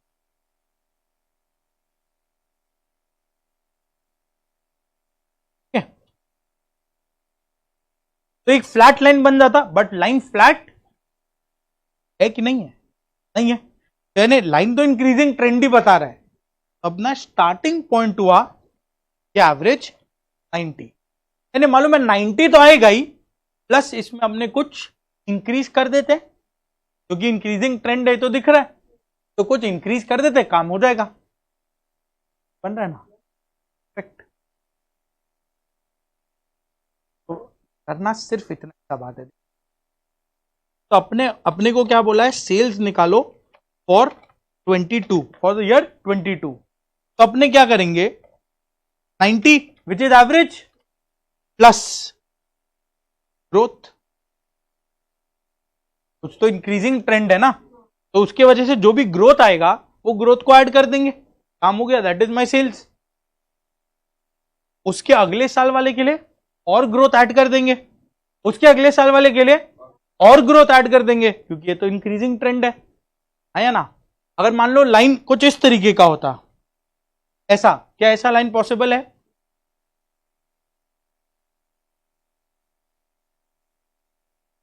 हाँ इस क्वेश्चन में ऑब्वियसली नहीं है, इस क्वेश्चन में नहीं है, बट क्या नॉर्मली ऐसा लाइन पॉसिबल है। अगर कोई पेट्रोल या डीजल व्हीकल का कार कंपनी प्रेडिक्ट करने जाए तो उसको ऐसा ही लाइन दिखेगा। अभी तो अब ईवीएस का सेल बढ़ेगा, पेट्रोल डीजल तो गिरेगा ही ना। तो इसमें अपने क्या करते, एवरेज से चालू करते,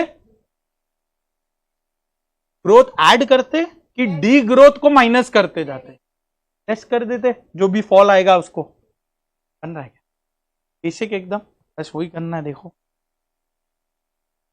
तो 90 प्लस ग्रोथ, अब ये ग्रोथ तुमको कैलकुलेट करना, सिर्फ इस पूरे चैप्टर में सिर्फ 2 फॉर्मूला तुमको याद रखना, इसमें से एक तुम ऑलरेडी बता ही दिया, एवरेज। इसमें क्या होता है, अपने एक इक्वेशन लेते हैं, y is equal to a plus b x. Y तुम्हारा यहां पे क्या है, सेल्स, चलेगा, यही प्रेडिक्ट करना है। ए क्या है, जो तुम निकाल लिया ऑलरेडी, एवरेज, चालू तो एवरेज से ही किया, अब उसमें क्या ऐड करना है, ग्रोथ, करेक्ट। अब ये बी एक्स टूटा कैसे, जो बी है वो ग्रोथ है, एक्स है वो टाइम है। तो अगर अगले साल का प्रिडिक्ट करना है, कम ग्रोथ ऐड करेंगे, उसके अगले साल टाइम भी बढ़ गया तो ज्यादा ग्रोथ, फिर अगले साल और ज्यादा ग्रोथ, कंफर्ट आ रहा है।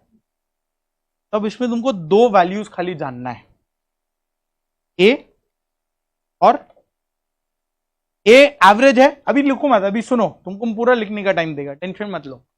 ए एवरेज है, एवरेज किसका एवरेज है, ये वैल्यूज का, सेल्स का एवरेज है।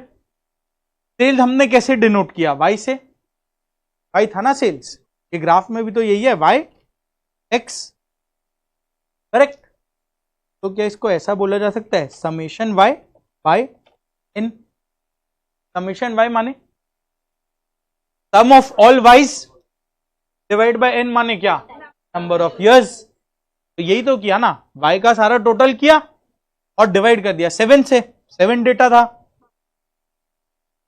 कुछ अलग है तो बताओ, परफेक्ट, ये तो डन है।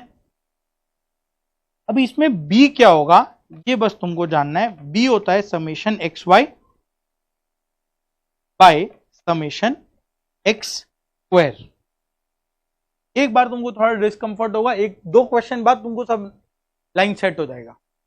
X y by x square, यहां हम लोग ग्रोथ को कैलकुलेट कर रहे हैं, तो इसके लिए एक टेबल बनाएगा।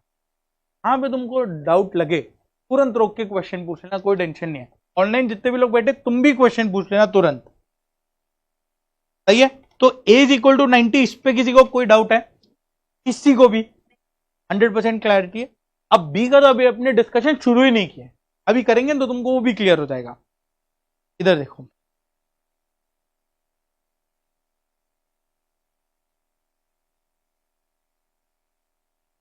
सेल्स का वैल्यूज क्या क्या है बताएगा एक बार? 80, 90,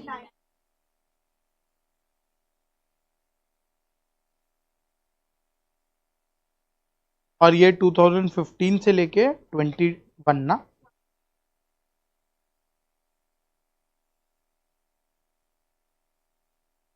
यही है, करेक्ट। अब अपने को चाहिए क्या? सपोज करो अगर इसको हम लोग एक्स बोल देते हैं, टाइम को एक्स बोलेंगे और वाई सेल्स हुआ, चाहिए क्या अपने को? दो चीज चाहिए यहां पे, क्या क्या? एक्स वाई, तुमको बोलते हुए चलना पड़ेगा, बोलते हुए चलो, अपने आप याद हो जाएगा, तुमको पता भी नहीं चले। क्या क्या चाहिए अपने को?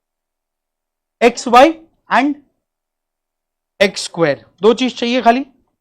तो एक तरफ एक्स वाई, दूसरी तरफ एक्स स्क्वायर। क्या तुम इसमें एक्स वाई कैलकुलेट कर पाएगा क्या? क्यों नहीं कर पाएगा? अलग अलग पैरामीटर्स है, और अगर एक्स को देखे तो ये इतना बड़ा वैल्यूज है, मतलब इसमें क्या करेंगे? 2015 इंटू 80, 2016 इंटू 90, कैलकुलेशन में ही घूम जाएगा, कैलकुलेशन के बाद थक जाएगा, बोले ये क्या कैलकुलेट। और उसमें एक्स स्क्वायर क्या करेगा?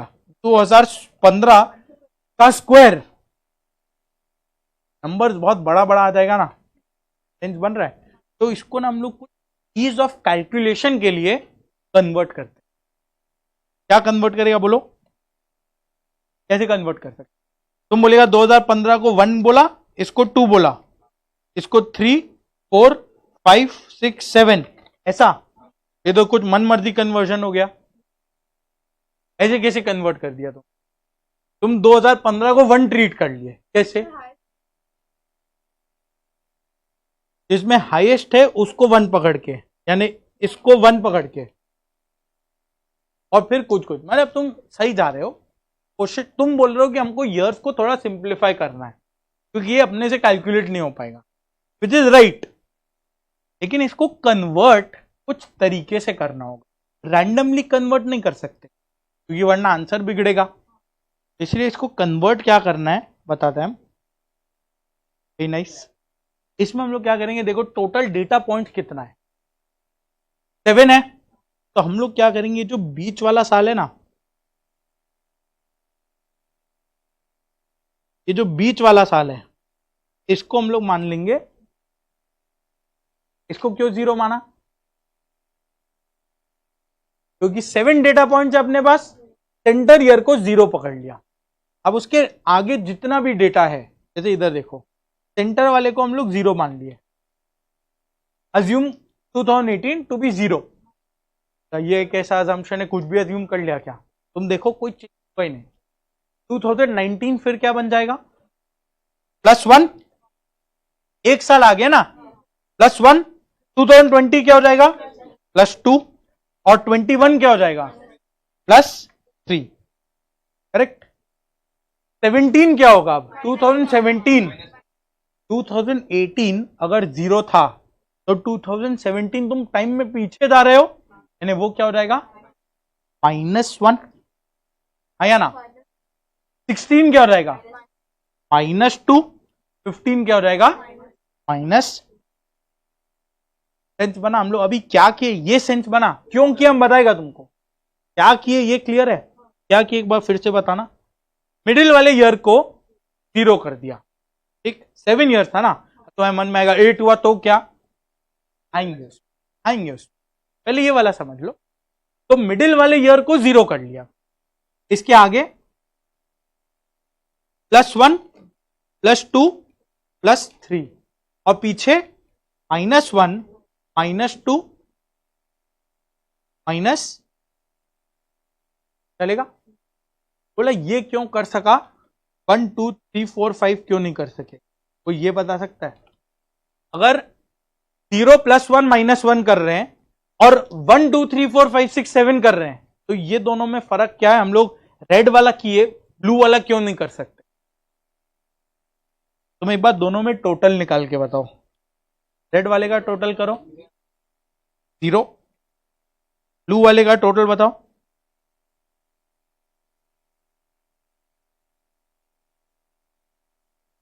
28। यानी अगर तुम इसको 0 करता है, इसको जो अपने 0 किए, इफेक्टिवली ये कुछ चेंज हुआ ही नहीं, क्योंकि इसका तो टोटल 0 हो गया। तो नेट नेट अगर बात करें, कोई चेंज हुआ ही नहीं। लेकिन राइट साइड वाले में तुम देखो 28 आ रहा है, यानी कुछ चेंज हो गया। अब वो चेंज तुम जस्टिफाई कैसे करेगा? फिर बोलेगा 28 क्यों, 30 भी तो हो सकता है। तुम 1 से क्यों चालू किया, 2 से करता, 0 से करता, बहुत सारा पॉसिबिलिटीज आ जाएगा। तो कोई बेसिस नहीं बन रहा, इसीलिए अपने ये लेफ्ट साइड वाला लेके रखते। क्यों? क्योंकि इस पर्टिकुलर केस में कोई चेंज है ही नहीं, टोटल 0 आ रहा है, यानी टोटल इंडिविजुअल ईयर्स तो अपने चेंज किए ही हैं ऑफ कोर्स, लेकिन अगर कलेक्टिवली तुम देखो तो टोटल तो 0 आ गया, यानी बेसिस में कोई चेंज हुआ ही नहीं बना। परफेक्ट। तो अब की बार जब तुम एक्स वाई कैलकुलेट करेगा, अब क्या करना पड़ेगा तुमको? अब एक्स क्या बना, ये रहा नहीं, अब एक्स क्या बन जाएगा? तो अब एक्स वाई क्या करना होगा? -3 इंटू 80। अब ये बीच वाले ईयर्स का कोई काम ही नहीं बचा, क्या करेंगे? -3 इंटू 80 क्या रहा? -240। फिर नीचे क्या रहेगा? -180, फिर -92।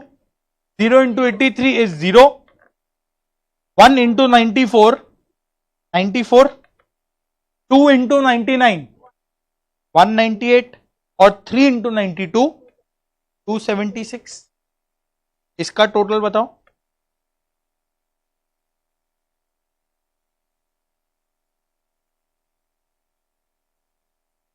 $56 करेक्ट। एक्स स्क्वायर बोलो, एक्स स्क्वायर क्या होगा? -3 का होल स्क्वायर। अब कितना इजीली 9 आ जा रहा है ना, वरना तुमको क्या करना पड़ता?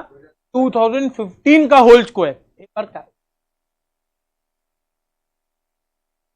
थोड़ा लॉजिक तो सेट होना चाहिए, जो हम लोग कर रहे हैं क्यों कर रहे हैं, क्या है क्या?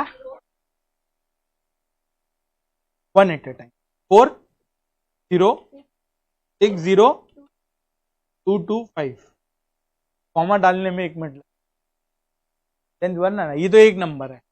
ऐसा तुमको 7 नंबर कैलकुलेट फिर ऐड करना है, यानी टाइम वेस्ट है। तुम बोलेगा ओएम ही नहीं कर, सेंस बन रहा है ना? ये बस फॉर ईज ऑफ कैलकुलेशन हम लोग एक कन्वर्जन कर रहे हैं, ठीक है? अगर तुमको कन्वर्ट नहीं करना तो भी चलेगा, कैलकुलेट कर लो, नो प्रॉब्लम, आंसर सेम आएगा, चलेगा ना? सेंस बना? तो यानी 9, उसके बाद -2 का होल स्क्वायर 4, -1 का होल स्क्वायर 1, 0 का स्क्वायर 0, 1 का स्क्वायर 1, 2 का स्क्वायर 4, 3 का स्क्वायर 9, इसका टोटल। ठीक। अच्छा, और किसी को ये वाला डाउट है? मतलब हो सकता है, देखो इसमें ऐसा कुछ है, मेरा काम है सब कुछ पूछते हुए चलना। किसी को ये डाउट है -3 9 कैसे बना? 3 तो 9 बनता ही मालूम ही होगा, -3 9 कैसे बना ये क्लियर है ना? किसी को भी कोई डाउट? बोले सब पूछ क्या, हो सकता है ना किसी का मैथ्स वीक रहा, उसको नहीं क्लैरिटी रहा, क्लियर कर देंगे, टेंशन नहीं है। यहां तक डन है, perfect.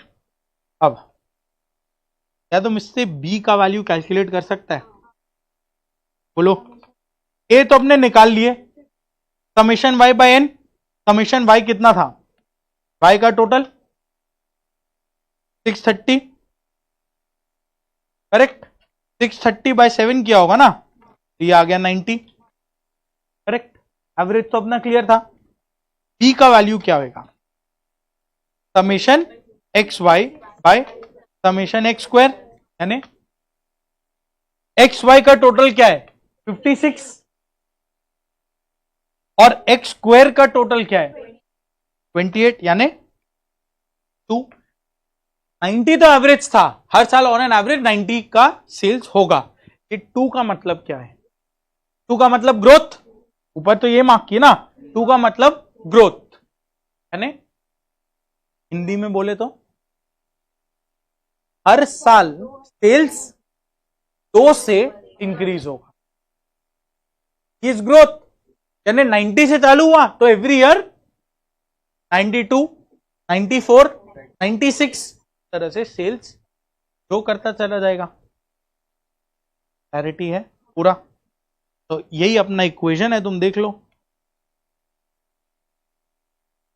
y is equal to y यानी sales is equal to average 90 plus 2 into x.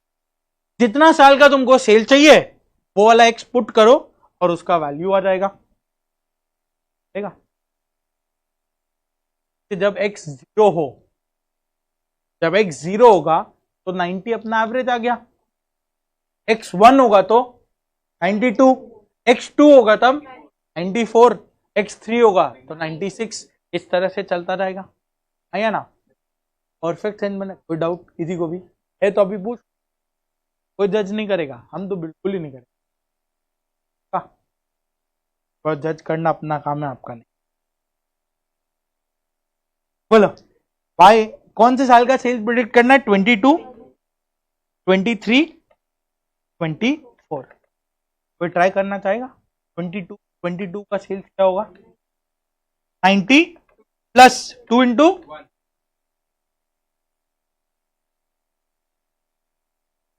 बताओ क्या होगा x,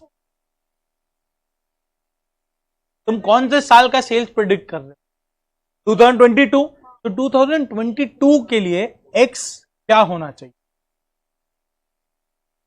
2021 में क्या था 3, तो 22 का क्या होगा 4, 25 का क्या होगा, सॉरी 23 का क्या होगा 5, 24 का क्या होगा 6, सेंस बना, आपस बोले।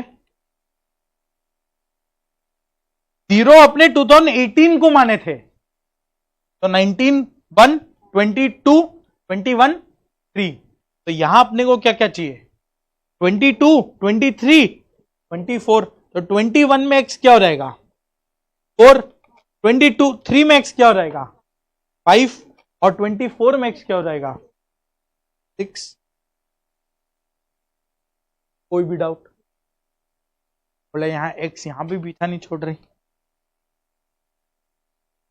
बोलो 90 प्लस 2 इंटू 4 क्या आएगा 98, 2023 का बिना कैलकुलेट करे बोलो क्या आएगा 100, और 2024 का, बस तुम समझ गए डिमांड फोरकास्टिंग, सेंस बना क्या, कैलकुलेट भी कर लो, ये क्या होगा 90 प्लस 2 इंटू 5, ये हो गया 100, और 90 प्लस 2 इंटू 6,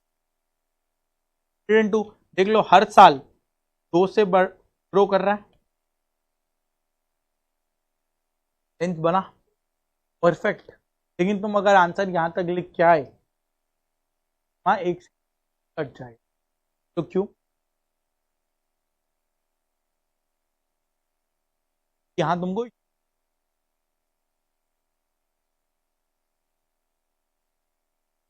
हाँ 2000 यूनिट, यहां तुमको यूनिट लिखना, 92 क्या सेल्स होता है, तो यूनिट होगा ना इसका, ₹92,000 हो सकता है, या 90,000 यूनिट्स हो, तो यूनिट होगा, का यूनिट क्या है इन 1000 यूनिट्स, यानी यहां पे क्या होगा 8 क्या डिनोट कर रहा है 98,000 यूनिट्स, 100 क्या डिनोट किया 1 लाख यूनिट्स और ये 1,02,000, ये मेरा सेंस बना परफेक्ट एकदम। किसी को कोई भी डाउट, क्वेरी या क्वेश्चन? लाइफ इज इजी, बोलो।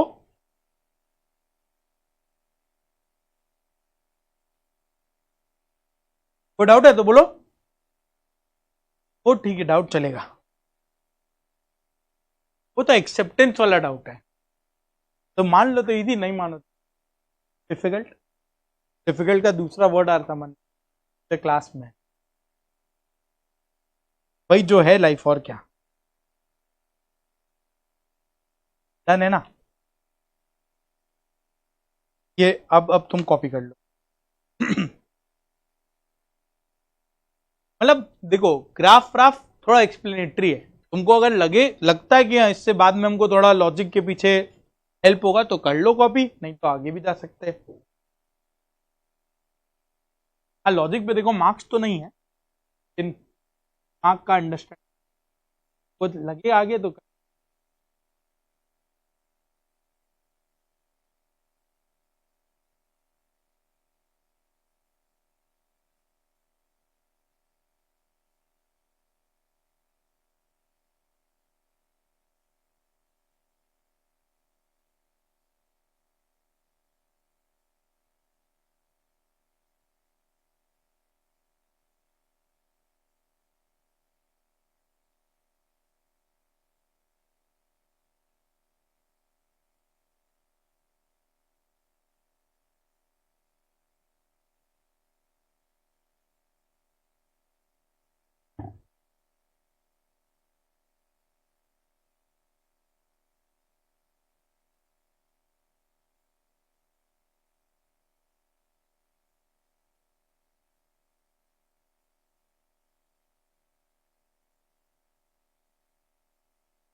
वो कभी क्लास लेके, वरना यहीं से वो बोलती है हम चले अपने घर।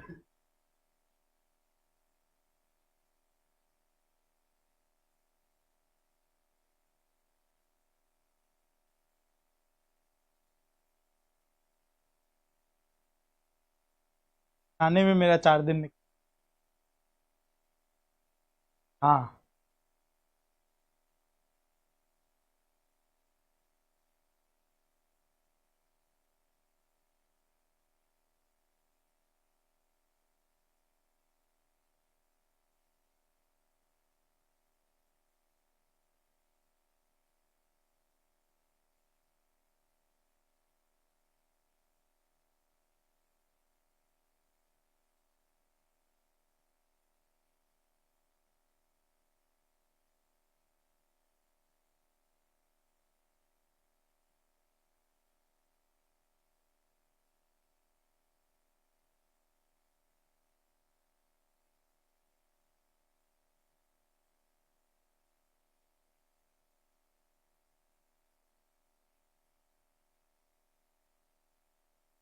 ये वाला ऐसे ही किया है, इसमें फॉर्मेट नहीं किया है, अभी नेक्स्ट क्वेश्चन में फॉर्मेट कर लेंगे।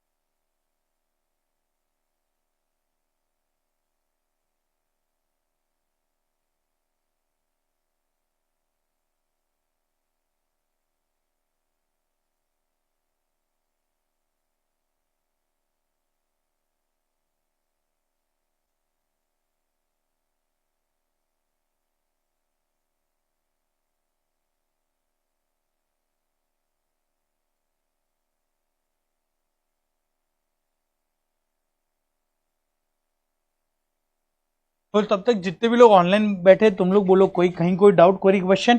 Life is easy.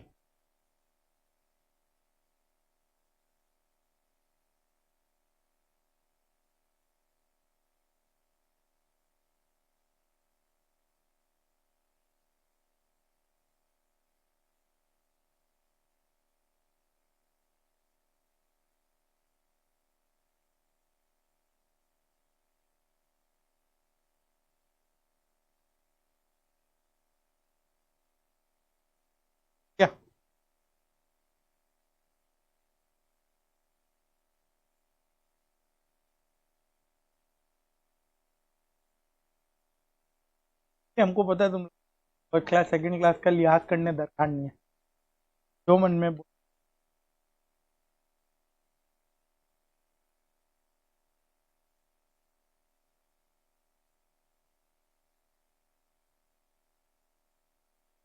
Life is.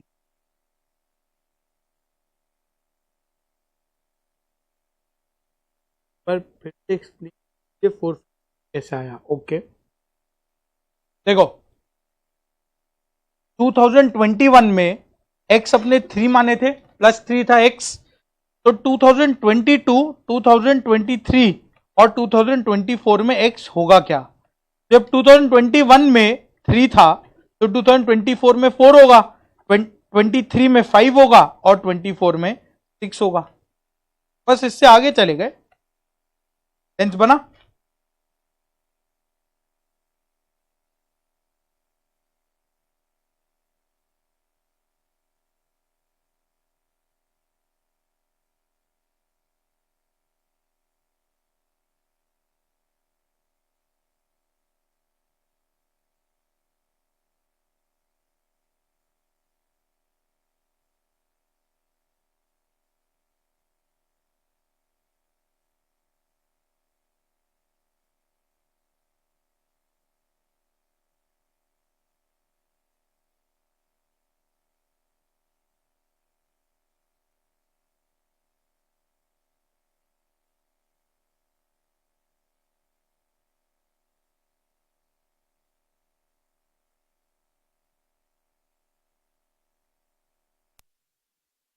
Done,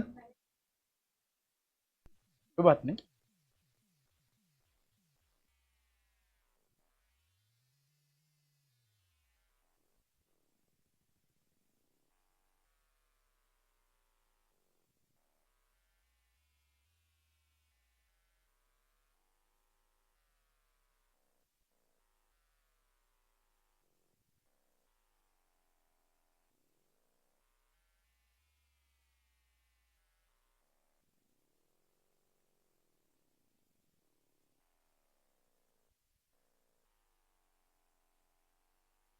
हो गया?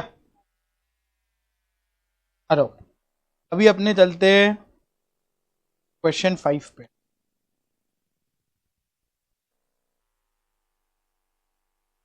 क्वेश्चन 5 देखो, demand in 1000 metric ton unit दिया हुआ है और शुगर ऑफ सार India is given below. Sugar का कुछ कुछ डिमांड दे दिया इधर 2016 से लेके 22 तक। कितना डेटा है, कितना डेटा इधर दिया हुआ है?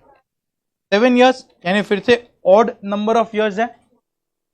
8 हुआ तो क्या करेंगे, ये अपने डिस्कस करेंगे। 8, 6 ये सब हुआ तब क्या करना है, पहले ऑड नंबर ऑफ इयर्स पे क्लैरिटी ले। तो यहां डेटा दे दिया सारा, बोला fit a straight line trend by method of least squares. कुछ नहीं है, वही है जो अपने डिस्कस किए। y is equal to a plus g x, यही है तुम्हारा स्ट्रेट लाइन ट्रेंड। वो ट्रेंड लाइन था, उसका इक्वेशन यही है, y is equal to a plus. तो अगर कहीं पे भी क्वेश्चन में तुमको बोले fit a straight line trend, तो तुम क्या लिख के आएगा, y is equal to a plus b x, इसमें a का वैल्यू और b का वैल्यू, जैसे अपने अभी लिखे भी थे, ये वाला ये लिखा था ना, ये क्या है, यही है स्ट्रेट लाइन ट्रेंड। सेंस बना? परफेक्ट। पहला वाला इक्वेशन लिखना है। सेकंड में क्या बोला, obtain the forecast for year 2023। इसमें कॉमा देना, एंड 2026।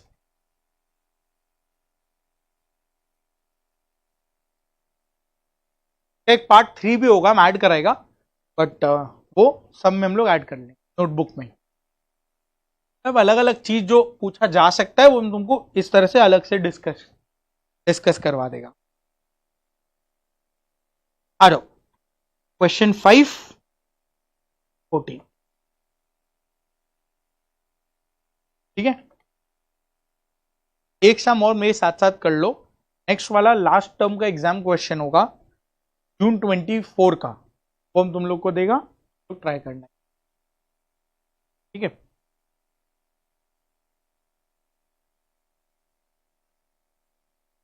स्टेटमेंट 110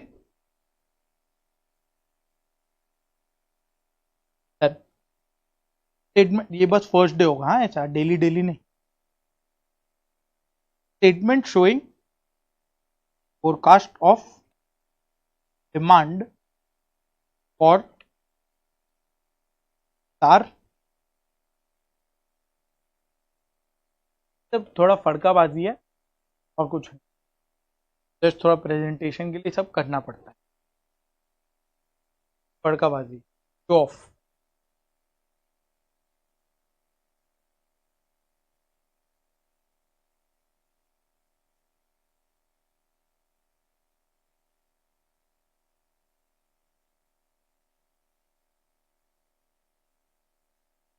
तुमको एग्जाम में ग्राफ व्राफ नहीं बनाना, डायरेक्ट वो टेबल से शुरू कर सकता है। तो इसमें सबसे पहले अपने पास में वाई है, विच इज सेल्स। वाई क्या है? वैल्यू 77, 88, 94, 85, 91, 98, 90, ठीक है। इसमें तुम ना वाई जब लिखेगा ना, यहीं पे ऊपर में लिख दो 000 MT, ताकि तुमको यूनिट याद रहे। क्या यूनिट है, यूनिट अपने को लिखना है, वरना फालतू 1.5-2 नंबर कट जाएगा। जब पेपर इजी होता है तो ये सब मैटर करता है, यूनिट लिखा है कि नहीं, स्टेटमेंट बनाया कि नहीं, प्रेजेंटेशन मैटर करता है। पेपर डिफिकल्ट होता है तो आंसर मैटर करता है, तुम आंसर निकाल पाए कि नहीं, टेंशन मत।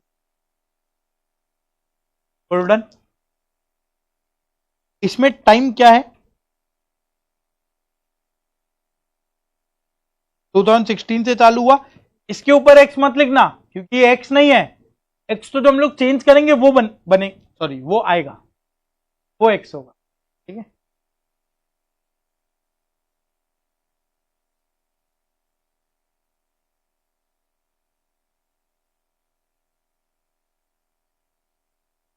तो 16 से लेके 2022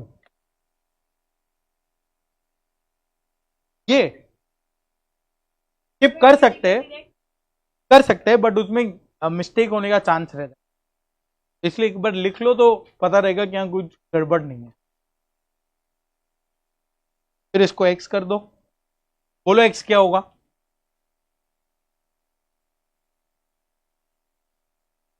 होगा बोला, होगी नहीं बोला, जो तुम लोग इतना ब्लश करने लगे। एक्स क्या होगा वो बोलना है। सबसे पहले जीरो किसको लेगा? 2019 को, तो 2019 विल बी 0। इसके बाद +1, +2, +3, अल्टप्पा +1, +2, +3 मत कर देना। 2019 का 20 है तो +1, 21 है +2, 22 है तो +3। मान लो ये 21 की जगह 23 होता या 22 होता, तब क्या करता? और इसकी जगह 23, तब तुम क्या करता?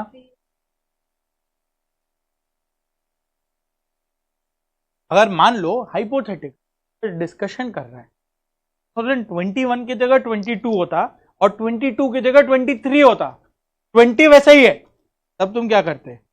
ये तो 0 ही रहता, ये +1 होता, आगे 22 क्या होता? ये +3 हो जाता और ये +4 होता। हाँ, वो एक साल बीच में डेटा मिसिंग है, तो अगर आगे मिसिंग है तो ऑब्वियसली वो पीछे भी फिर 2017 की जगह 2016 दे देगा, तो उधर भी 1 साल गायब कर देगा। बन रहा है ना? इसी ऐसी तरह से तुमको मतलब वेरिएशन यही सब आएगा।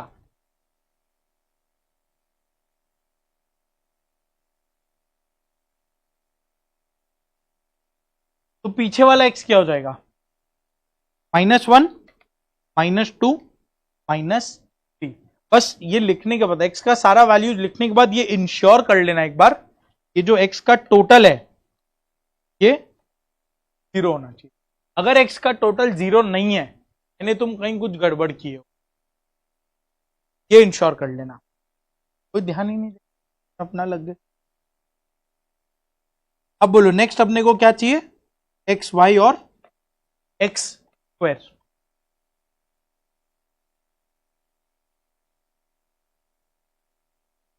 नीचे फॉर्मूला भी लिख लो। ए क्या होता है? एवरेज यानी समेशन वाई बाय एन, और बी क्या होगा? Summation of x y by summation x square. इसके लिए अपने को वो टेबल फिल करना पड़ेगा। एक्स वाई क्या होगा बताओ? 77 इंटू -3 यानी 231, 88 इंटू -2 यानी 176, 94 इंटू -1 94, ये तो 0 हो जाएगा। इसके बाद 91, 196 और 270, इसका टोटल आ जाएगा 56। एक्स स्क्वायर क्या होगा? 9 4 1 0 1 4 9, इसका टोटल 28। अब ये कोइंसिडेंस है कि ये दोनों वैल्यू सेम है, ऐसा नहीं है कि हर क्वेश्चन में यही आएगा।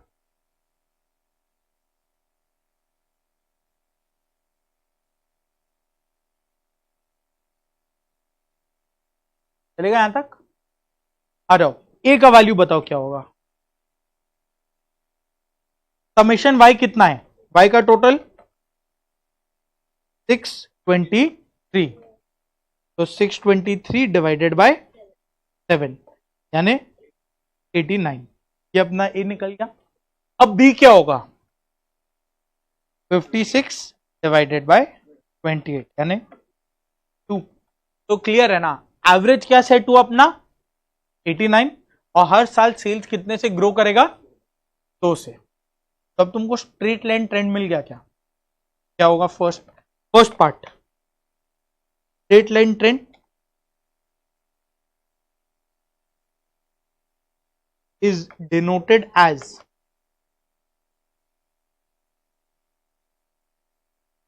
ये थोड़ा सा ना पड़ता है, y is equal to 89 plus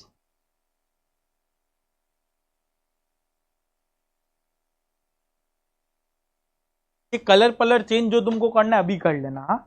exam hall में 1 कलर, ब्लैक या ब्लू को जिससे लिखना है लिख के चल जाना, प्रेफरेबली ब्लैक। ब्लैक कलर का एक पेन लेना और पूरा पेपर तुम खत्म कर देना, काफी है। कलर चेंज करने के 100% पेपर छूटेगा। और झुंटा कलर नहीं यूज करना एग्जाम, पिंक पर्पल और पता नहीं क्या क्या, सिर्फ 1 कलर ब्लैक।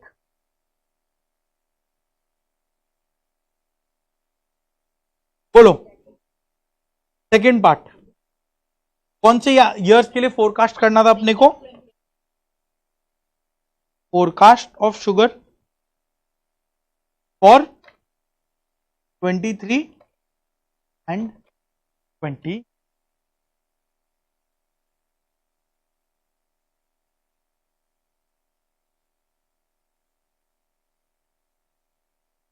सर अगर इवन नंबर में सीरीज है तो फिर मिडिल में क्या लेंगे? डिस्कस करेंगे, डोंट वरी। अपने नेक्स्ट क्लास के बिगनिंग में यानी कल बिगनिंग में डिस्कस कर लेंगे।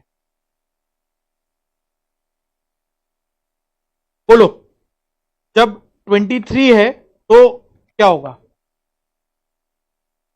89 प्लस 2 इंटू एक्स क्या आएगा? लास्ट वैल्यू कितने का था? 2022 था, 2022 वाज 3, तो 23 क्या हो जाएगा?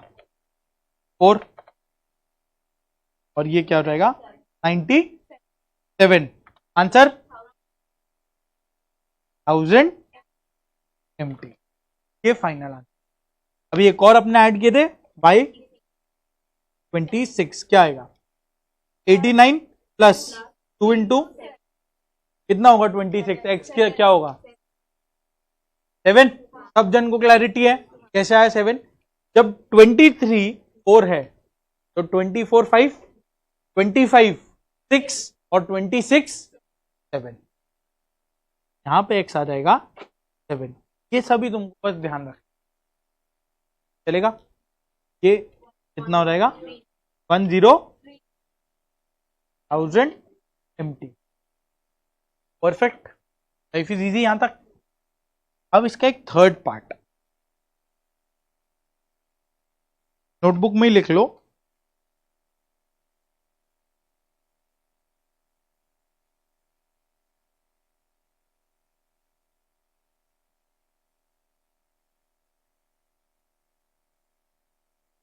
ठीक है, यहां लिखना है by which year will the company be able to cell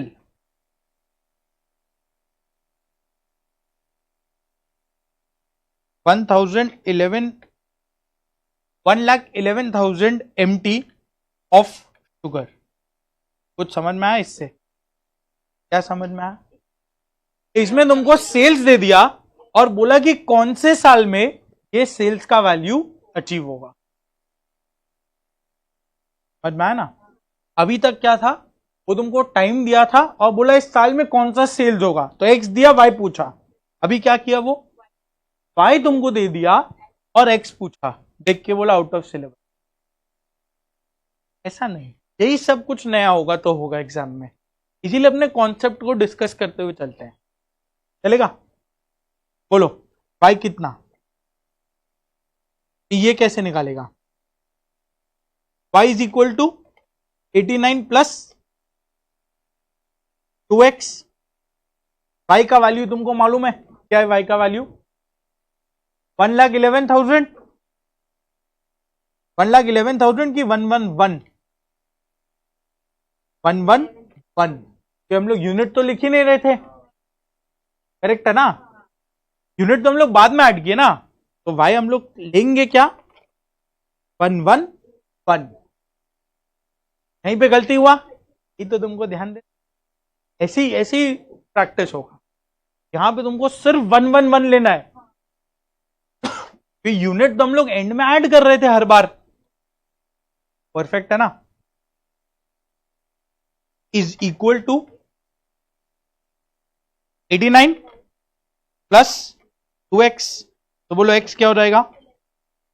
111 minus 89 divided by 2, क्या आएगा?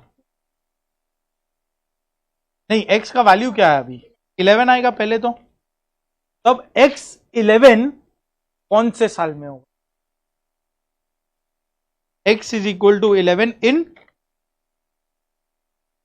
चलो गिनते हैं, 2026 में x कितना था? 7, तो 8 27 में होगा, 9 28 में होगा, 10 29 में होगा और 11 30 में हो जाएगा। ठीक है, तो x is equal to 11 in 2030। Therefore, the company will be able to achieve sales of 1,11,000 MT in the year 2000।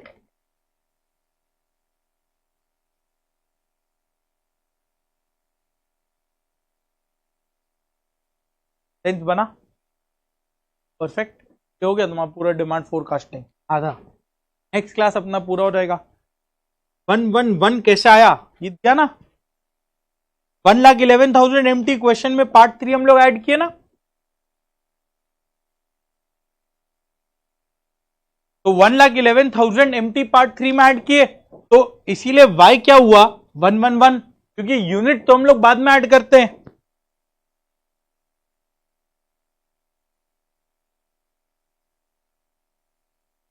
Last है।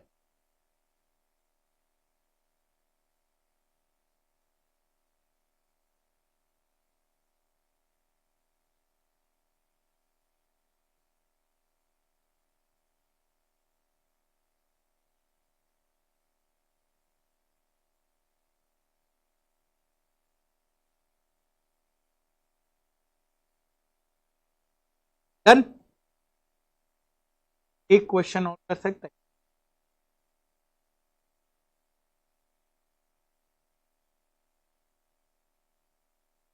ठीक है, तो होमवर्क तो ले लो पहले। होमवर्क नहीं, ये ऑप्शन ही नहीं है। क्वेश्चन 6 वर्क, और ये करके आना है, ऐसा नहीं ये सब करके टाइम पास नहीं करेंगे। इसमें देखो 5 साल का डेटा है, तो सेम तरीके से तुमको क्वेश्चन सॉल्व करना है, बस प्रैक्टिस है और कुछ नहीं। और 8, हाँ ये दोनों क्वेश्चन करके आना, क्योंकि ये दोनों हम लोग क्लास में सॉल्व नहीं करेंगे, हम तुमको सोल्यूशन दिखा देगा सेम टू सेम एकदम। और नेक्स्ट क्लास अपने एग्जाम क्वेश्चन जो हम तुमको बता रहा था वो अपने क्लास में सॉल्व करेंगे, क्योंकि ये दोनों प्रैक्टिस क्वेश्चन है, तो तुम सॉल्व कर लेना, चलेगा? यहां तक कंफर्ट है ना? आज का क्लास क्लैरिटी है पूरा। तो नेक्स्ट क्लास अपने इससे आगे चलेंगे, और मोस्ट लाइकली अपने नेक्स्ट क्लास डिमांड फोरकास्टिंग पूरा एंड कर देंगे। तो ओएम का बेस्ट पार्ट ये है, चैप्टर्स ज्यादा है, लेकिन हर चैप्टर 2 क्लास 3 क्लास में खत्म होने वाला है।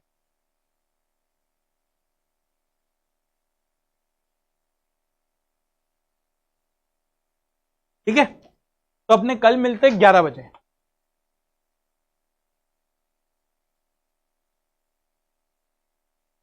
तब तक जितने भी लोग ऑनलाइन बैठे, किसी को कोई डाउट, हाँ किसी को कोई डाउट क्वेरी क्वेश्चन है तो पूछ लो, नहीं तो थैंक यू सो मच। कल मिलते हैं अपने 11 बजे।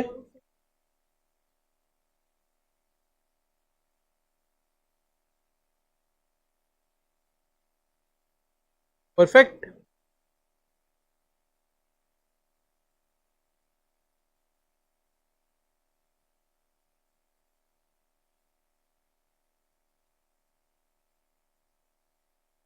Thank you so much Nitin, thank you so much.